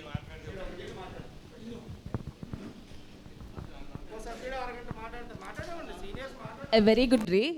It's my parents' house and my father's is also తెలుగులోకి వస్తాండి. మా నాన్నగారు ఇక్కడ చాలా అందరికీ తెలిసిన వారే. Recently we lost my father and we are the biggest depositors from my family side. Many of the staff know us about me and here I'm not at all concerned with any of the political issues. Please నేను ఏం మాట్లాడినా పొలిటికల్గా ఎటువైపు లేవండి. మేము మా father late Madhusudan Yadav గారండి, ఆయన 1 month బ్యాకే ఎక్స్పైర్ అయ్యారు. అంటే నేను ఇది ఇక్కడికి ఎందుకు వచ్చానంటే madam collector, really as a depositor I'm feeling very insecure due to social media post on about the bank. ఒకసారి నేను ఆవిడకి మీకు కూడా నేను చేస్తానండి ప్లీజ్ సార్, నేను మీకు కూడా మాట్లాడతాను, ఆవిడతోటి కూడా మాట్లాడతాను. Let her give because of the insecurity we came here, ma'am, because we have the biggest depositors in the bank, because staff knows well, not only me, I'm a doctor and my husband is a government authority, he also having deposits here and my brother is working in the software sector. ఆయన కూడా మా అన్నయ్య software సెక్టర్లో ఉంటూ కూడా ఆయన కూడా పెద్ద biggest depositor here. Everybody, some of the directors knows about that. కానీ ఇలా ప్యానిక్ క్రియేట్ చేశారు. చదువుకున్న మాకు కూడా 100 సంవత్సరాల చరిత్ర ఉన్న ఈ బ్యాంక్ గురించి నమ్మకం ఉండి కూడా ప్యానిక్ సిచ్యుయేషన్స్లో we came here. Sir please ఇది రాజకీయం చేయొద్దు, రాజకీయంగా లేదు, మాకు ప్యానిక్లో నేను వచ్చాను బీయింగ్ ఏ డాక్టర్. ఎందుకంటే ఇక్కడ మా నాన్నగారి చేత చాలామంది డిపాజిటర్స్ ఉన్నారు. Some of your directors knows that. వాళ్ళు ముసలి వాళ్ళు ఉన్నారు. ఏమంటే ఇలాంటి పోస్టుల వల్ల వాళ్ళు ఏమైపోతారండి. అండ్ నాకు అది ఏం జరుగుతుంది అన్నది కూడా మాకు ఏ విషయం తెలియదు అసలు. బికాస్ మాకు ఇక్కడికి రావాల్సిన అవసరం కూడా లేదు. జస్ట్ మా డిపాజిట్స్ ఇవే చూసుకోవడానికే వచ్చాము మేము. And I request you ma'am, I'm very happy to hear that bank is in the safe mode. But please explain in what way you are going to decrease your NPA, in how an ex-person raised his voice and told that NPA is more and the bank is going to deteriorate. How you, please ma'am, because we have seen in social media and alone I came here. People like me will be there in other states or other countries. They don't know what's going here. Please give a public note. How we know about this bank declaration in the public note? Thank you very much. And Sir Secretary, happy for your confidence and the way you had given this. But one thing, Andy, if these things are going like this, deposit, we are not, I'm not a lender. Yes, We don't have any loans here. Yes. We are only depositors. We are moving from here. Because of this sort of politics going in bank, I'm not pointing out any one person. Both the sides, both the wings, one person said that here we are having 3 groups. 3 భాగాలు ఉన్నాయి, 4 విభాగాలు ఉన్నాయి. నాకు ఏ భాగంతో ఎవరు కూడా నాకు తెలియదు. నాకు మా నాన్నగారు తప్పించి ఇక్కడ ఎవరు కూడా తెలియదు. కాకపోతే నేను కొంతమందికి తెలుసు అనుకుంటా. సో మీరు 4 భాగాలు 5 భాగాలు కాదండి, బ్యాంక్ని ఉమ్మడిగా నిలబడి బ్యాంక్ డెవలప్ చేసి మాలాంటి డిపాజిటర్స్, ఇంకా ఎన్ఆర్ఐ డిపాజిటర్స్ కూడా వచ్చేటట్టుగా చేయండి. కానీ మాలాంటి వాళ్ళందరూ వెళ్ళిపోయేటట్టుగా చేస్తే సమంజసం కాదు. అండ్ ఐఎమ్ నాట్, కొన్ని పాయింట్స్ నేను చెప్పకూడదు, బట్ నా ప్యానిక్ సిచ్యువేషన్కి I'm going to speak about here. NPA is 20 and RBI certification is C. Reasoning for the following for the downgrade from A to C. Is it in A or C? We want the clarification. Present C madam, ఇంతకు ముందు B ఉండేదండి. Why? It is mainly because of NPA only. Okay, it is mainly because of NPA and because of management issues also. So it has come from A to C. So that is madam the- please explain management అన్నారు కదా, ఒకసారి దాని guరించి కూడా చెప్తే మాకు అర్థమవుతుంది. Okay, ma'am. Just in your public note also, at least you give us. Yes, we are giving a public note detailing everything. Please, We are giving a public why it has come in from A to C. Okay. And it was said that our Aryapuram Cooperative Bank is the first among the highest number of shareholders. With this good reputation, is it imperative that spreading rumors about the downfall of bank, is that needed? Please, sir. అంటే మన Aryapuram cooperative బ్యాంక్కి చాలా reputation ఉంది, అంతా ఉంది. ఎందుకు దిగజారుస్తున్నారు? నాకు ఈ ఫోను ఒక యూఎస్ ఆయన, మీరు ఆర్యపురంలో చాలా పెట్టుకున్నారంట కదా, ఇలా ఏంటి మీరు చూసుకుంటున్నారా అని అడిగారు. మనం ఎందుకు కించపరుచుకుంటున్నాము? అది అవసరం లేదు కదండి. అంటే వాళ్ళకి అడిగేవి ఉన్నాయి, మీకు చెప్పేవి ఉన్నాయి. But we don't see sir, it's the reputation of the bank. 100 సంవత్సరాల చరిత్ర గల బ్యాంక్ మన రాజమండ్రికి ఉండడం గర్వకారణం. అది మనం తగ్గించుకోకూడదు సార్. నేను మీకు చెప్పేది అంత వయసు లేదు, అనుభవం లేదు.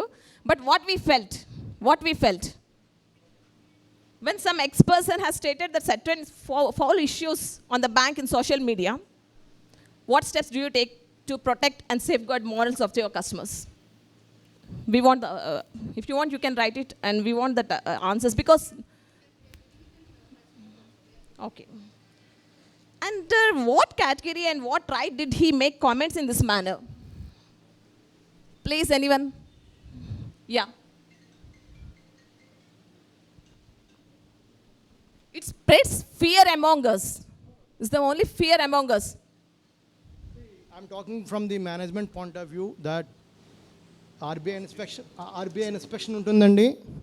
దానికి కొన్ని మార్కులు ఉంటాయి, క్యామెల్ రేటింగు, డిపాజిట్ సేకరణ, లోన్స్, NPA, మేనేజ్మెంటు. అంటే 2019కి ఇచ్చారంటే అంతకుముందు 2 సంవత్సరాల ముందు చేసిన దానికి ఇచ్చారు. ఇప్పుడు జరుగుతున్న దాని గురించి కాదండి.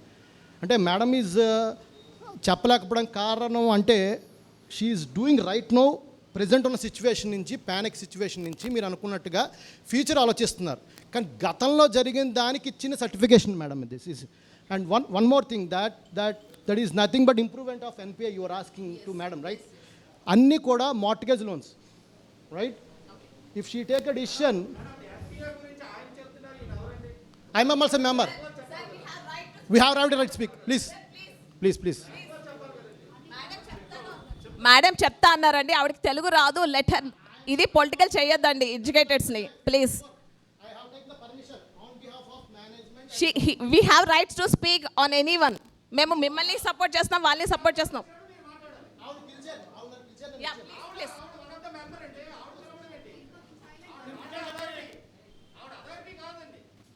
కొంచెం సైలెంట్గా ఉండండి please. Sir, we want clarification only. We don't want any politics here. మనం కూడా ప్రెస్ నోట్ ఇస్తున్నాం, ఆయన కూడా మాట్లాడుతున్నారు కదా, మనం వినిపిస్తాం. Okay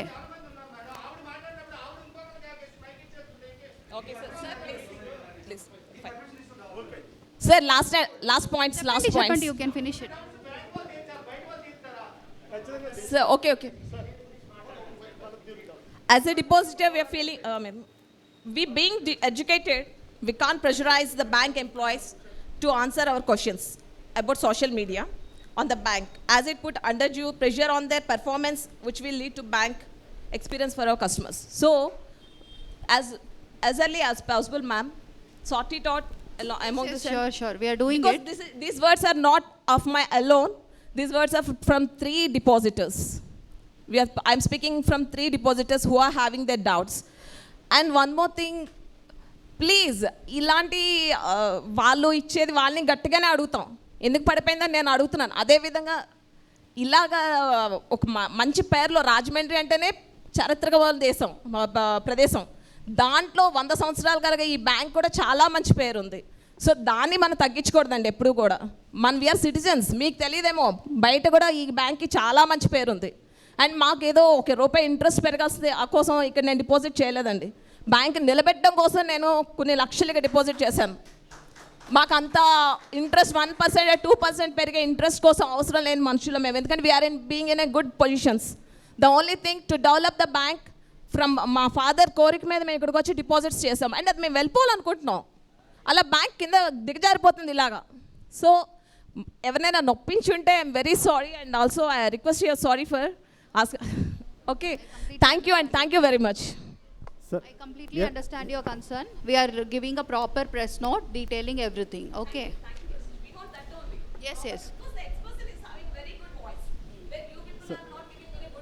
No, we are giving a press note detailing everything regarding NPA and whatever happened in the bank in earlier years. Madam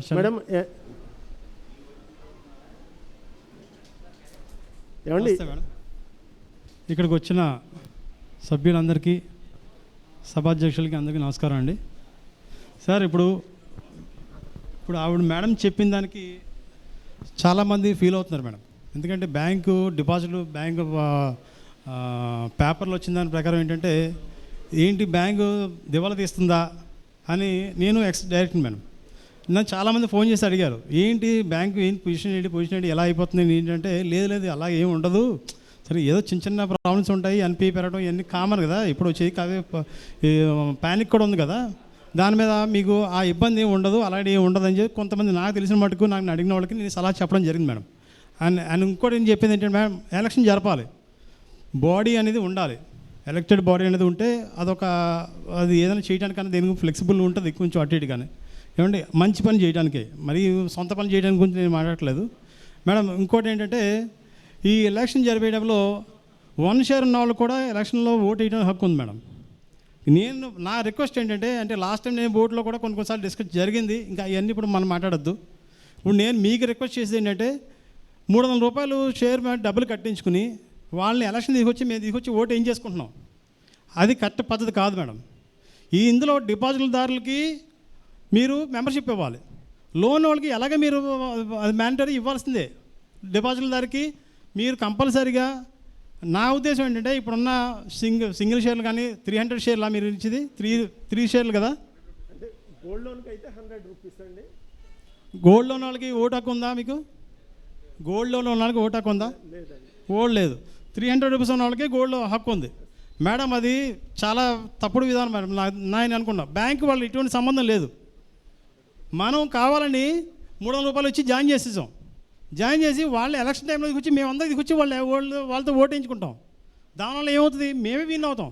జనం మా తరఫున ఎంతమంది ఉన్నారో మేమే విన్ అవుతాం. కానీ యాక్చువల్గా చేయాల్సిన పని ఏంటి, డిపాజిట్దారు ఎవడున్నాడు, డిపాజిట్దారికి వాడికి ఓటు హక్కు ఇస్తే వాడు వచ్చి ఎవడు మంచోడు ఎవడు చెడ్డోడు చూసి వాడు చేస్తాడు ఓటు. అంతేగాని మన తీసిన మన వెనకాల జనం మనకే ఓటేస్తాడు, బయట అవతలడికి వేయడు కదా. అది తప్పని నా feeling madam.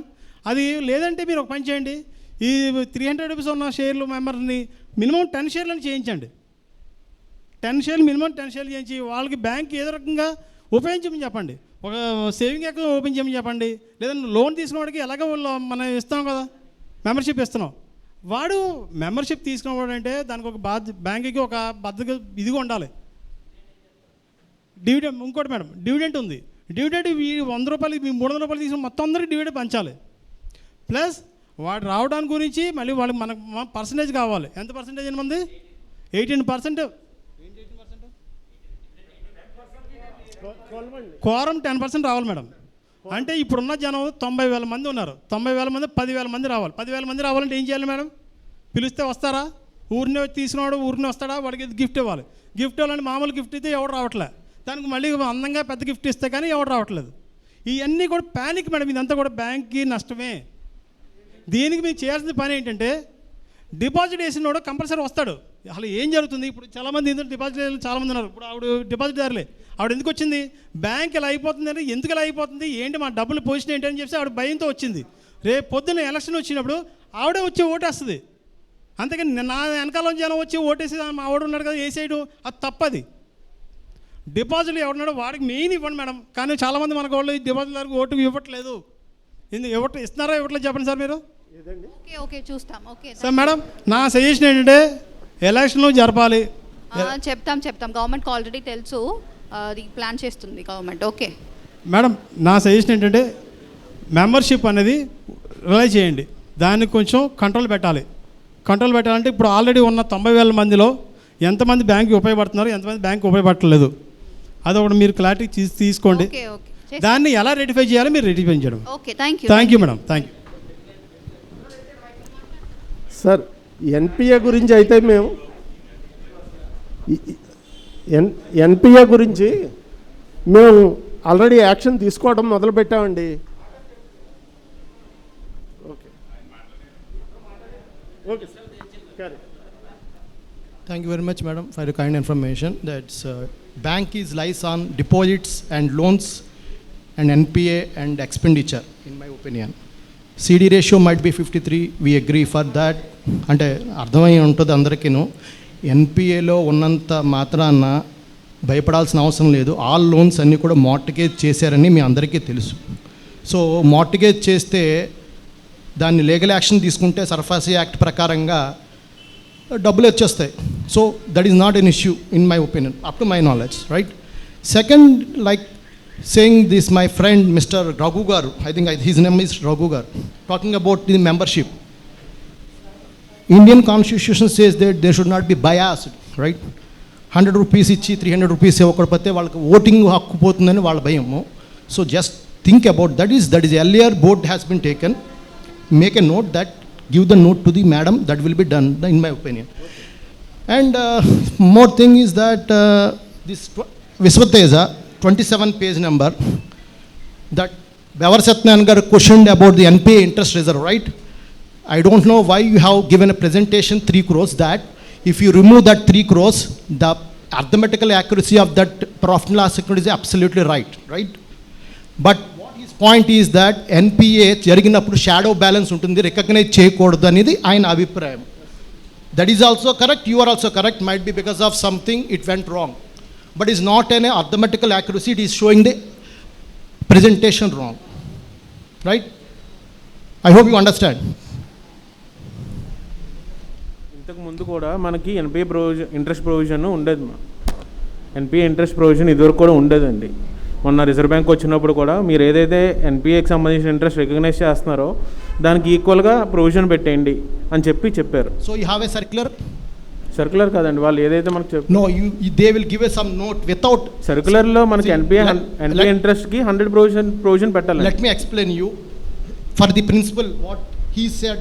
I'm extending standard asset, that is a percentage, D1, D2, D23 principle will be given, right? Yes. Interest provision should not be recognized for the NPA loans, and it will be showed as a shadow balance. That provision should not be proven. That's what my observation, my friend. I'm supporting you, I'm talking to you. Yes. If anything is there, please disclose it to the public. They will be back at panic. Unnecessarily don't create the issues. Thank you. వేరయ్యా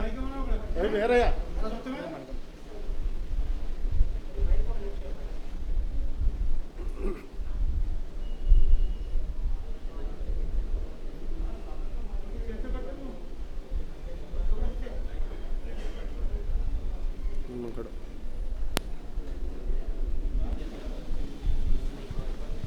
సభ అధ్యక్షుల వారికి, ఇక్కడికి వచ్చిన members అందరికీ నమస్కారం. చాలామంది పేదవాళ్ళు ఈ బ్యాంకులో డిపాజిట్లు చేస్తున్నారండి.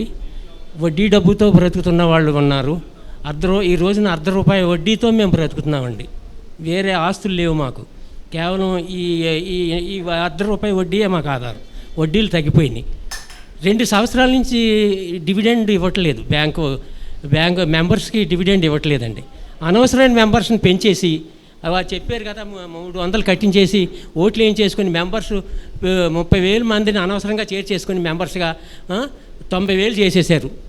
ఇప్పుడు ఎంత అందరికీ డివిడెండ్ ఇవ్వలేమని మాలాంటి వాళ్ళు కూడా ముసలి వాళ్ళని దీని మీద ఆధారపడి బ్రతికే వాళ్ళని బాధ పెడుతున్నారండి. 2 సంవత్సరాల నుంచి డివిడెండ్ లేదు. 2019, 2020 లాభంలో ఉంది. ఈ 2020, 2021 కూడా లాభంలో ఉంది. లాస్ట్ ఇయర్కి ఎంత డివిడెండ్ ఇస్తారు, ఇప్పుడు ఈ సంవత్సరానికి ఎంత డివిడెండ్ ఇస్తారు మాకు క్లియర్ చేయండి. మాకు తర్వాత స్టాఫ్ మాకేం చెప్పటం లేదండి. మీరు ఉండగా మిమ్మల్ని అలాగే అక్కడ సబ్ కలెక్టర్ ఆఫీస్కి వచ్చి మిమ్మల్ని కలవడం కూడా కష్టమే. మరి మీరు మాకు ఇప్పుడు మా ఎదురుగా ఉన్నారు. మీరు ఈ 2 సంవత్సరాలకి మెంబర్స్కి ఎంత డివిడెండ్ ఇస్తారు మాకు క్లియర్ చేయండి. చాలామంది ఆతృతగా ఎదురు చూస్తున్నారు. ఇప్పుడు మనకి ఆర్బీఐ సాఫ్లో పెట్టుంది. దానికోసం ఇప్పుడు డివిడెండ్స్ మనకి ఇవ్వడానికి లేదు. బట్ మనకి ఇది రివైజ్ చేశాక మనకి ఇవ్వచ్చు. ఓకే, గవర్నమెంట్కి కూడా ఇది రాస్తాం.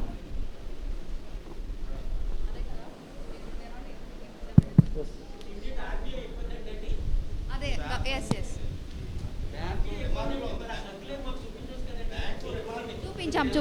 చూపిస్తాం. ఉంది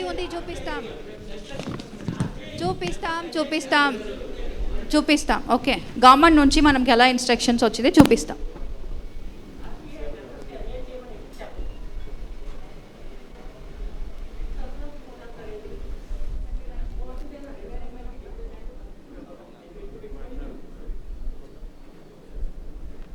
ఓకే, నెక్స్ట్ ఒక 2 పర్సన్స్ మాత్రం మాట్లాడండి. తొందరగా ఇది ఫినిష్ చేయాలి. ఓకే, హలో, నమస్తే అండి. నా పేరు టి శ్రీనివాస్ యాదవ్. నేను బ్యాంక్ మెంబర్ని. బ్యాంకు గత పాలక వర్గం 7 బ్రాంచులు, కొత్త బ్రాంచులు పెట్టడం, ఈ బిల్డింగు కట్టడం, డిపాజిట్లు 300 కోట్లు పెంచడం బ్యాంకు అభివృద్ధి పదంలో నడిపించింది. అయితే ప్రభుత్వం మారడం, అనేక రకాల కారణాల వల్ల ఎలక్షన్ జరగలేదు. త్వరితగతిన ఎలక్షన్ జరిపించి పాలకవర్గాన్ని నియమించాల్సిన బాధ్యత ఉంది. అలాగే ఈ 2 సంవత్సరాలు బట్టి బ్యాంకును నడిపిస్తున్నటువంటి అధికారుల అధికారంలో బ్యాంకు సి గ్రేడ్లోకి వెళ్ళిపోయింది, స్వాప్లోకి వెళ్ళిపోయింది. ఇటు మాకు షేర్ హోల్డర్స్కి డివిడెంట్ ఇవ్వకుండా అయిపోయింది.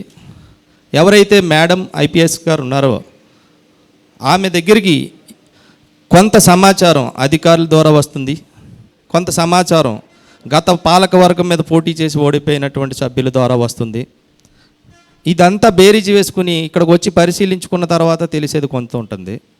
ఇదంతా కాకుండా మేడం స్వయంగా ఒక థర్డ్ పార్టీ ఎంక్వైరీ, ఈ చెప్పేవాళ్ళు చెవుల్లో చెప్పేవాళ్ళు వినే కంటే కూడా తెలుసుకోవాల్సిన అవసరం ఉంది ఈ బ్యాంకు గురించి.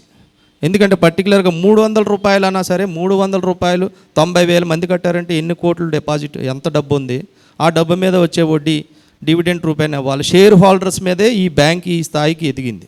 షేర్ హోల్డర్స్ లేకపోతే బ్యాంక్ లేదు. గిఫ్టులు ఇప్పుడు కోరం కోసం, ఆ నిబంధనల కోసం చేశారు. ఇంకొక ముఖ్యమైన విషయం ఏంటంటే బ్యాంకు మీటింగ్ జరుగుతున్నటువంటి విషయం కానీ, ఏదైనా ప్రాఫిట్ లాస్ కానీ పత్రికా ప్రకటనలు ఇచ్చేటప్పుడు డీ లిస్ట్లో ఉన్న పత్రికల్లో ప్రింట్ చేసి రహస్యంగా ఆ పత్రికలు తెచ్చుకొని పిన్ చేసుకుని పెట్టుకుంటున్నారు. ఆ ప్రజాదరణ ప్రజల్లో లేని పత్రికల్లో, పెద్ద పత్రికల్లో వేయాలి. నాకైతే ఎవరో ఫోన్ చేసి చెప్తే తెలిసింది ఇక్కడ మీటింగ్ అని. పత్రికలు అయితే చూడండి, నేను జర్నలిస్ట్, నాకు తెలియలేదు. ఇటువంటివి కొన్ని జరుగుతున్నాయి. నెక్స్ట్ ఈ జీతాలు పెంచేటువంటిది, పర్మనెంట్గా ఉన్న ఉద్యోగులకు ఆగిపోయిన జీతాలు ఇవ్వడం వంటి ఇవన్నీ కూడా ఇప్పుడు సహేతుకు ఖచ్చితమైనటువంటి దర్యాప్తు జరిగిన తర్వాతే, ఏదైనా పాలకవర్గం వచ్చిన తర్వాతే జరగాలనేటువంటిది నిర్ణయంతో నేను చెప్తున్నాను. Thank you.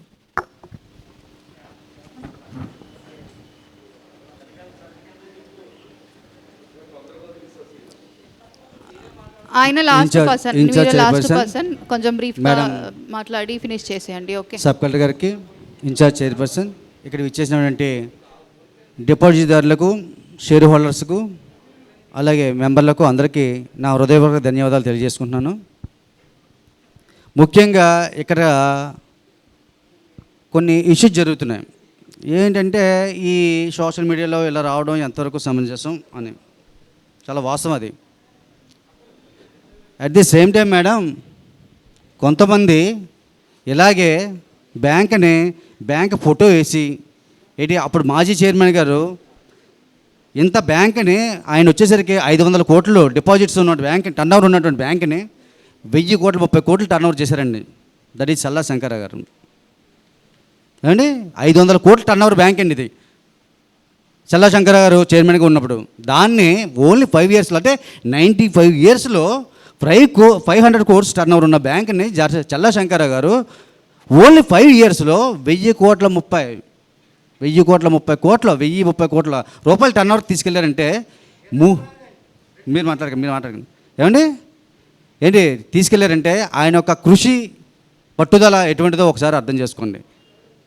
అలాగే 2 సైట్లు కొని, అంటే దీనికి ఓన్ బిల్డింగ్స్ ఉండాలి, ఓన్ బిల్డింగ్స్ ఉండడం వలన డిపాజిటర్స్కి ఒక రకమైన ధైర్యం వస్తుంది అన్న ఒక కాన్సెప్ట్ తోటి, ఒక మంచి ఆలోచనతోటి చల్లా శంకర గారు 2 రాజమండ్రిలోని నువ్వానైనా అన్నటువంటి ఏరియాస్లోని 2 సైట్లు కొని బ్యాంక్కి సొంత బిల్డింగ్లు నిర్మించారండి ఆయన హయాంలో.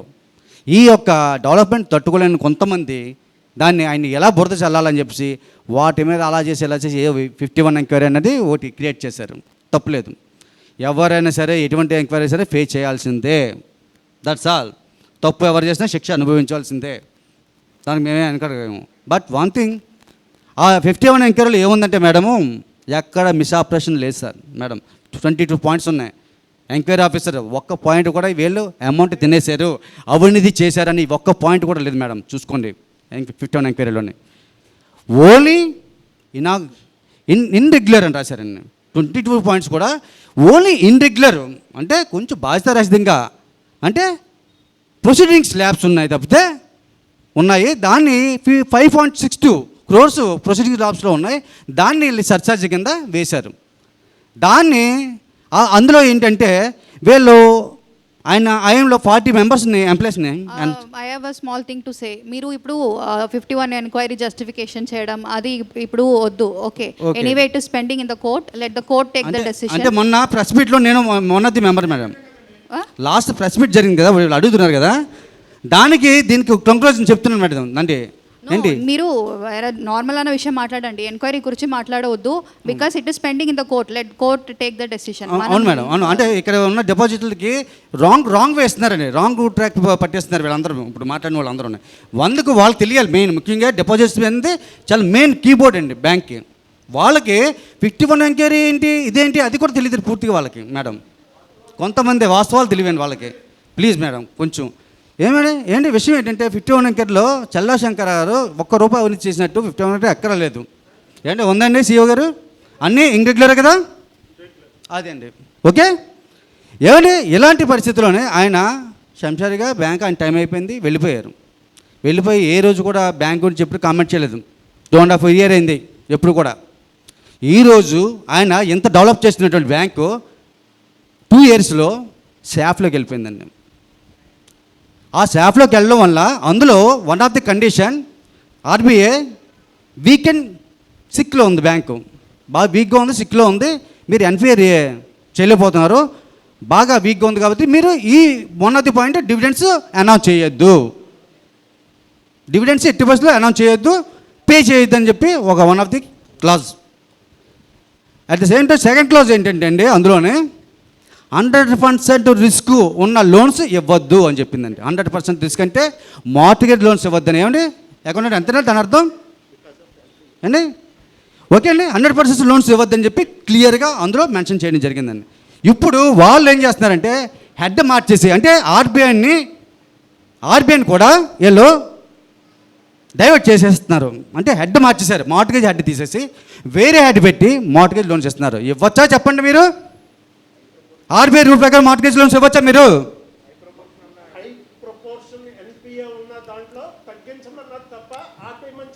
100% లోన్స్ అంటే ఆర్బీఐ రూల్ ప్రకారం ఏమొస్తుంది సార్? 100% అని చెప్పలేదు సార్, రూల్స్ చూసుకోండి. రూల్ ప్రకారం 100% లోన్స్ అంటే రిస్క్ లోన్స్ అంటే ఏమొస్తాయి?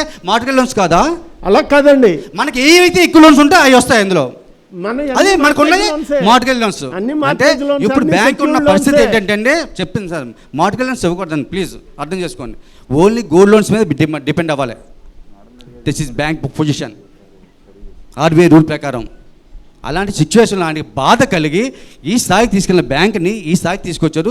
ఇది పబ్లిక్ తెలియకపోతే రేపు పొద్దున్న బ్యాంక్ ఇబ్బంది పడితే ఇక్కడ ఉన్నటువంటి అడ్మినిస్ట్రేషన్ ఎలక్ట్ అవ్వదని చెప్పేసి ఒక ప్రెస్ మీట్ పెట్టి బ్యాంక్ వీక్గా ఉంది, ఎలక్ట్ అవ్వండి, ఎన్పిఏ రికవర్ చేయండి, బ్యాంక్ బాగు చేసుకోండి, పాడు చేయొద్దు దయచేసి అని ఆయన చెప్పడం జరిగిందండి. ఆ బ్యాంకులోకి రికవరీ ఆఫీసర్గా 2 years అయింది ఒక వ్యక్తి వచ్చి, పేర్లు వద్దండి, ఒక వ్యక్తి వచ్చి ఆయన వచ్చిన కానీ ఈ 2 years కూడా ఎన్పిఏ రీచ్ అవ్వలేదండి. వచ్చి కంప్లైంట్ చేస్తాం సిఇఓ గారికి, అని చెప్పాం లేదా మీకు, అని మార్చండి సార్ కొంచెం ఎన్పిఏ రికవర్ అవ్వట్లేదు అని బ్రతిమాలేమండి. నాదులు పట్టించుకుని నాదులు లేదండి. అలాగే లోన్ సెక్షన్లోనే ఒక వ్యక్తి వచ్చాడండి.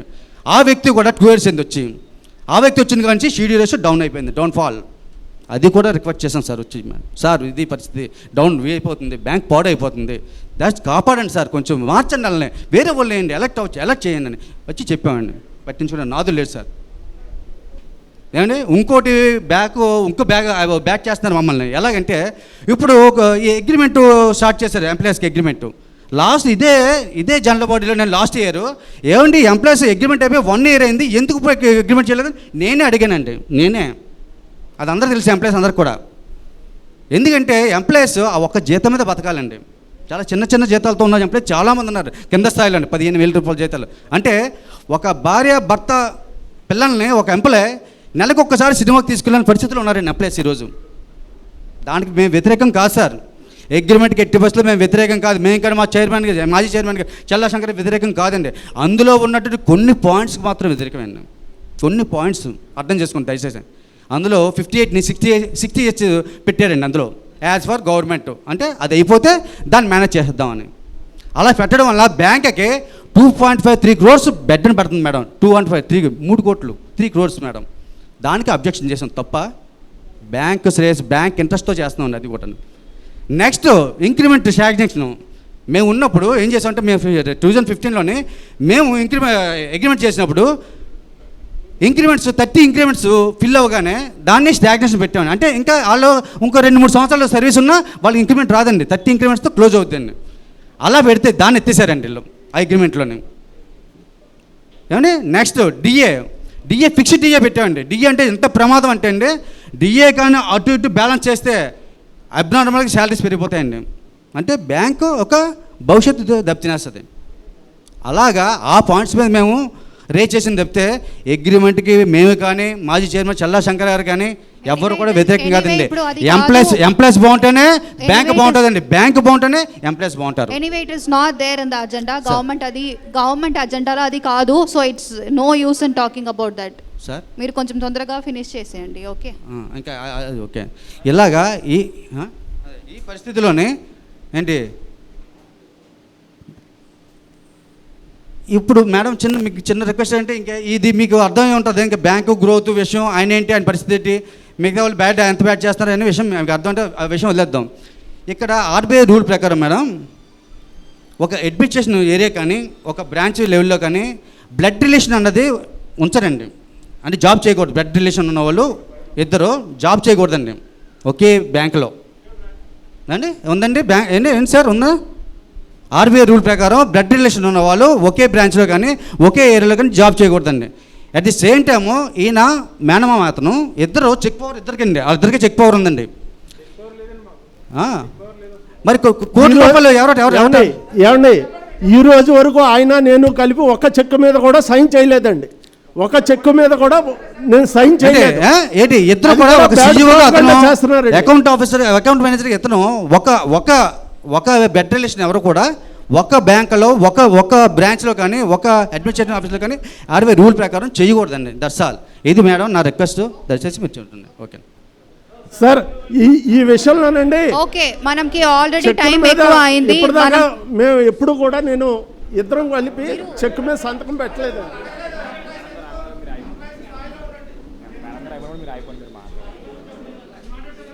మాట్లాడాలా మీకు?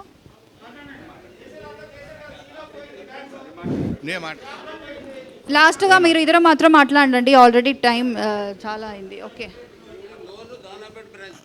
చైర్మన్ అది 2 days meeting and members and share holders. ఇప్పుడు నేను సార్ ఒకసారి చాలామంది స్టాఫ్ గురించి శాలరీస్ గురించి మాట్లాడారు. యూనియన్ లీడర్ కింద దాన్ని క్లారిఫికేషన్ ఇవ్వాలని నేను అనుకొని మీ ముందు నిలబడి ఎక్కువ మాట్లాడను. మేడం గారు చెప్పినట్టు గ్రూపులోనో ఏమీ తెలియదు కానీ ప్రతి వాళ్ళు ఏదైనా వాళ్ళ అభిప్రాయాలు చెప్పాలంటే సోషల్ మీడియాకి వెళ్ళిపోతున్నారు మేడం. సోషల్ మీడియా బ్యాంక్ మీద టార్గెట్ అవుతుంది. ఎవరు చెప్పినా బ్యాంకులో ఉన్నవాళ్ళు ఎంప్లాయీస్ చెప్తారు కాబట్టి దాని ఇన్ఫ్లుయెన్స్ బ్యాంకు మీద పడుతుంది మేడం.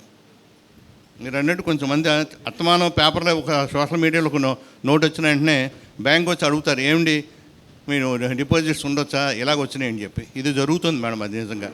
తర్వాత ఇప్పుడు అందరూ మాట్లాడారు ఈ స్టాఫ్ గురించి. స్టాఫ్ సీనియర్లకు 30,000 పెంచారు, జూనియర్లకు 2,000 పెంచారు, వాళ్ళు ఇష్టం వచ్చినట్టు పెంచుకున్నారని చెప్పి స్ప్రెడ్ చేశారు న్యూస్. అది నిజం కాదు. 4.6 lakhs per month తప్పునే క్యాలిక్యులేట్ చేసి శాలరీస్ ఎన్హాన్స్ చేద్దామని అనుకోవడం జరిగింది మేడం. దీనికి పర్యవసానంగా మనం ఏంటంటే ఇంతకుముందు ఈపీఎఫ్ 15% ఉండేది. అది 51 ఎంక్వైరీలో ఏం చేశారంటే దాన్ని 15 ఉండకూడదు, 12% తగ్గాలంటే ఎంప్లాయీస్ 3% తగ్గించుకొని, అంటే పెర్ మంత్ ఎంప్లాయీస్ దాని నుంచి 85,000 మిగులుతుందండి. 15 నుంచి 12 చేయడం వల్ల. అలౌన్సెస్ ఏమో పెట్రోల్ ఉందనుకోండి ఒకరికి 100, 200, క్యాష్ అలౌన్స్ ఉంటే 200, ఇలాగా మినిమం అమౌంట్స్ పెంచుకుంటూ సెటిల్మెంట్ చేయడానికి ఎవరు పాయింట్అవుట్ చేయకుండా జరిగాం. ఇది ఎవరు తెలియక చాలామంది సీనియర్లకు 30,000, జూనియర్లకు వెళ్ళని చెప్పి కాదు. జూనియర్లకి ఏమో మినిమం ఈ రోజుల్లో మీరు అన్నట్టు సినిమాకి వెళ్ళలేదు అని చెప్పారు ఇది పరమేష్ గారు. వాళ్ళకే ఒక 4,000 పెరిగేలాగా మీ సెటిల్మెంటు అవుదామని అనుకున్నామండి. మీకు ఇంకోటి ఎవరైనా సరే మీరు గాలిలో ఊహలో వాళ్ళు చెప్పిన మాటలు వినొద్దు. మీరు సాయంకాలం 4 నుంచి 5 వరకు వస్తే మీ వర్క్ చేసిన షీట్లు ఉన్నాయి. సూర్య కానీ తర్వాత ప్రసాద్ కానీ ఎవరిని వస్తే వెరిఫై చేసి మీరు నిలబెడితే యూనియన్ పరంగా కానీ స్టాఫ్ కూడా బాధ్యులు అవుతామండి అని ఎవరెవరో చెప్పిన మాటలు దింపి ప్యానిక్ అయ్యేలాగా చాలామంది మేడం చెప్పారు, ప్యానిక్ అయిపోతాం ఇవన్నీ న్యూస్. ఇటువంటివి నమ్మొద్దు ప్లీజ్. అంటే బ్యాంక్ ఉంటేనే ఎంప్లాయీస్ ఉంటారు, ఎంప్లాయీస్ కష్టపడితేనే బ్యాంక్ డెవలప్ అవుతుంది. అంచేత ఎంప్లాయీస్కి వచ్చే వాటి మీద రీజనబుల్గా ఉన్నాయి కాబట్టి దయవించి ఎవరు కూడా ఎంప్లాయీస్ తినేస్తున్నారు ఎంప్లాయీస్ అని అనుకోవట్లా. మనకు వచ్చింది 6 crores వచ్చి ప్రాఫిట్ని ఈ సంవత్సరం. మనం అడిగింది ఎంత అండి? 4.6 lakhs మాత్రమే ఒక నెలకు అడిగాం మనం మేడం, అంతే. కానీ ఊహించుకొని ఎలా చేస్తారు. దయవుంచి మీరు ఎవరిని క్లారిఫికేషన్ కావాలంటే ఈవినింగ్ వస్తే మేము చెప్తాం. అది మీరు చెప్పిన దాంట్లో ఏం తప్పునే మేము నిలబెట్టి మీరు అడగవచ్చు మమ్మల్ని. అంచేత దయవుంచి ఈ స్టాఫ్ మ్యాటర్స్లో మాత్రం ఎవరు మీకు ఏమైనా ఉంటే దీని మీదకి రావద్దు. దయవుంచి క్లారిఫై చేసుకోండి, తర్వాత మాట్లాడండి. Thank you madam.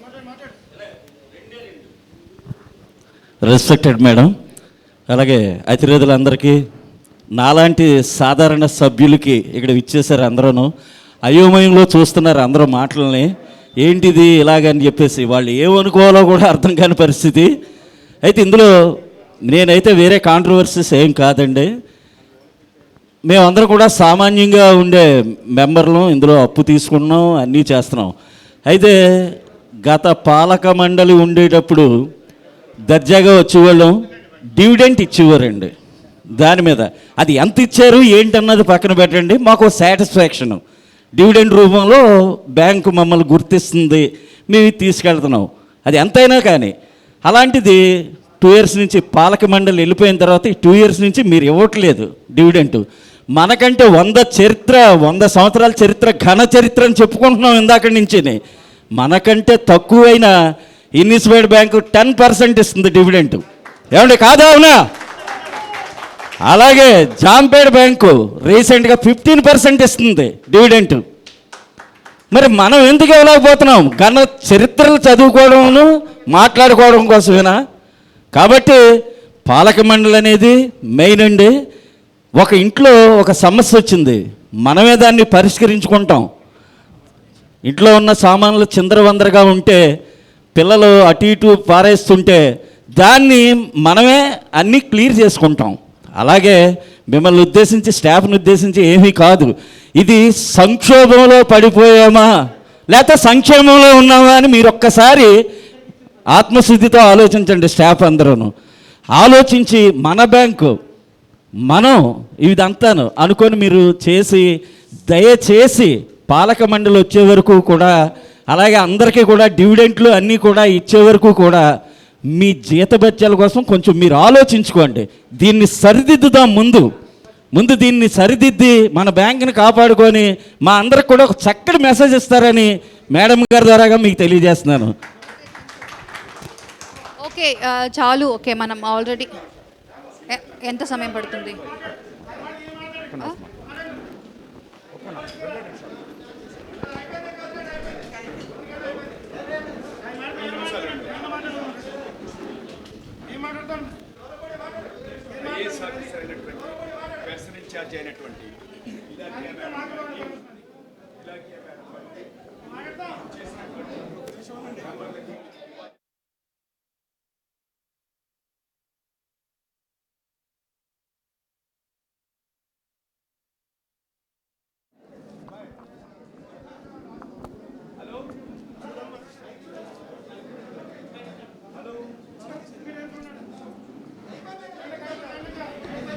హలో, విషయం ఏమిటంటే ఇప్పటి నుంచి ఈ ఎన్పిఏ పెరిగిపోయింది, ఈ 2 సంవత్సరాల బట్టి పెరిగిపోయింది అంటున్నారు. దాన్ని సరి చేసుకోవాల్సిన అవసరం ఉంది. మేడం గారు is the IAS officer, all India administrative services.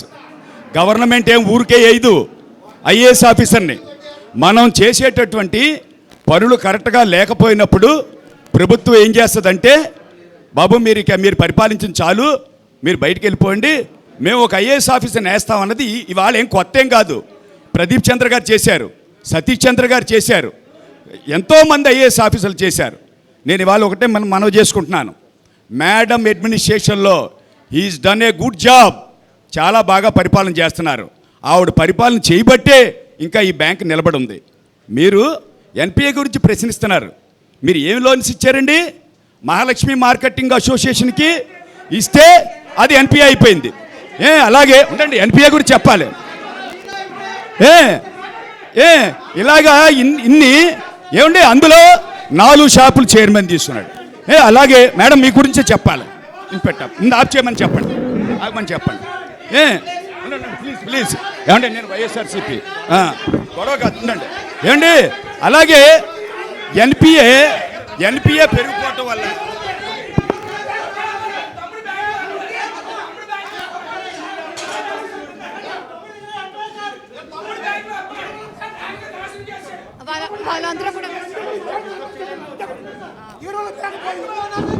వాళ్ళందరూ కూడా బయట పంపించండి, బయట వెళ్ళండి.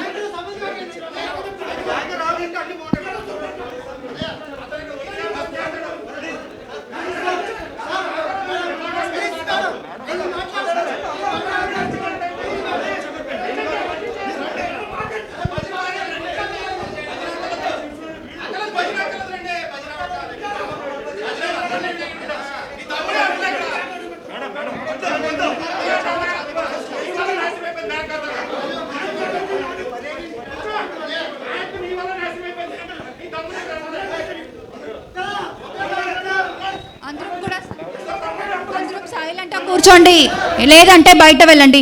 సైలెంట్గా కూర్చోండి. అందరూ కూడా బయట పంపించండి, లేదంటే సైలెంట్గా ఉండండి, లేదంటే బయట వెళ్ళండి. ఇక్కడ ప్రాబ్లం క్రియేట్ చేయడానికి వచ్చారా అందరూ కూడా?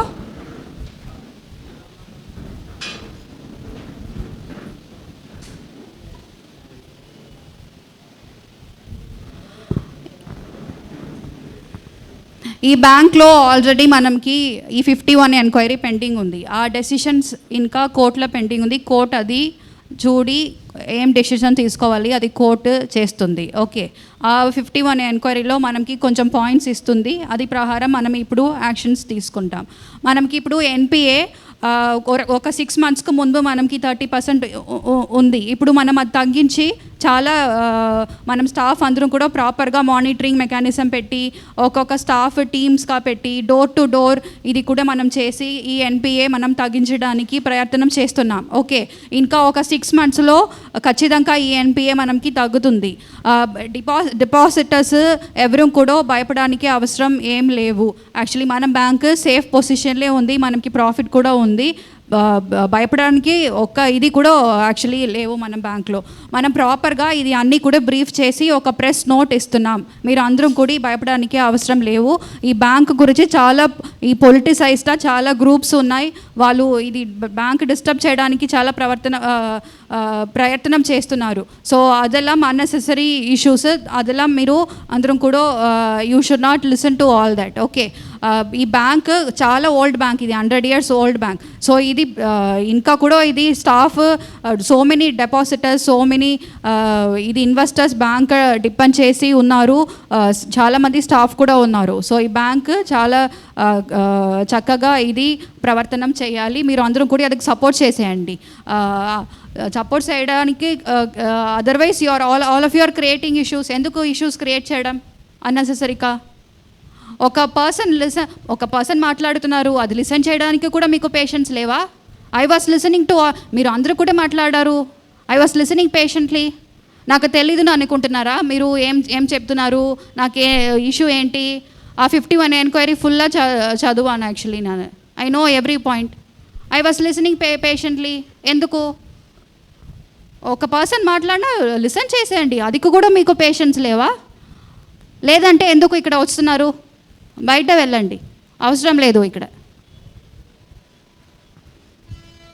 ఈ కోవిడ్ టైంలో కూడా మనకి గవర్నమెంట్ 150 members ఇది వచ్చి మనకి జనరల్ బాడీ మీటింగ్ కండక్ట్ చేయడానికి పర్మిషన్ ఇచ్చింది. మనం బాగా ఇది చాలా ఇదిగా కండక్ట్ చేసాం. ఏమైనా ఇష్యూస్ ఉంటే మీరు పర్సనల్గా సబ్ కలెక్టర్ ఆఫీస్కి చూడడానికి మీరు అందరికి కూడా రైట్స్ ఉంది. డిపాజిటర్స్కి ఏమైనా క్లారిఫికేషన్ ఏమైనా ఉంటే కూడా ఆఫీస్కి రండి, అక్కడ మాట్లాడతాం. తర్వాత ఈ డివిడెండ్స్ గురించి మీరు అడిగారు. యాక్చువల్లీ మనకి ఇప్పుడు సాఫ్లా పెట్టింది, దానికోసం మనం ఎన్పిఏ కొంచెం తగ్గడానికి మేనేజ్మెంట్లో కొంచెం ఇష్యూస్ వెళ్ళింది, దానికోసమే ఇదిలో పెట్టింది. మన బ్యాంక్ 6 statusలో కాదు, అది ఒకసారి మీరు అందరం కూడా అర్థం చేసుకోవాలి. 6 statusలో కాదు, జస్ట్ ఈ మేనేజ్మెంట్ అండ్ ఎన్పిఏ ఇష్యూస్ మాత్రం కొంచెం ఉన్నాయి, దానికోసమే ఇది సాఫ్లో పెట్టింది. నెక్స్ట్ టైం ఇది కమిటీ వచ్చాక మనం ఖచ్చితంగా C grade నుంచి A grade B grade వెళ్ళడానికి చాలా ఛాన్సెస్ ఉన్నాయి. ఓకే, సో అది అందరం కూడా అర్థం చేసుకోండి. Okay, thank you.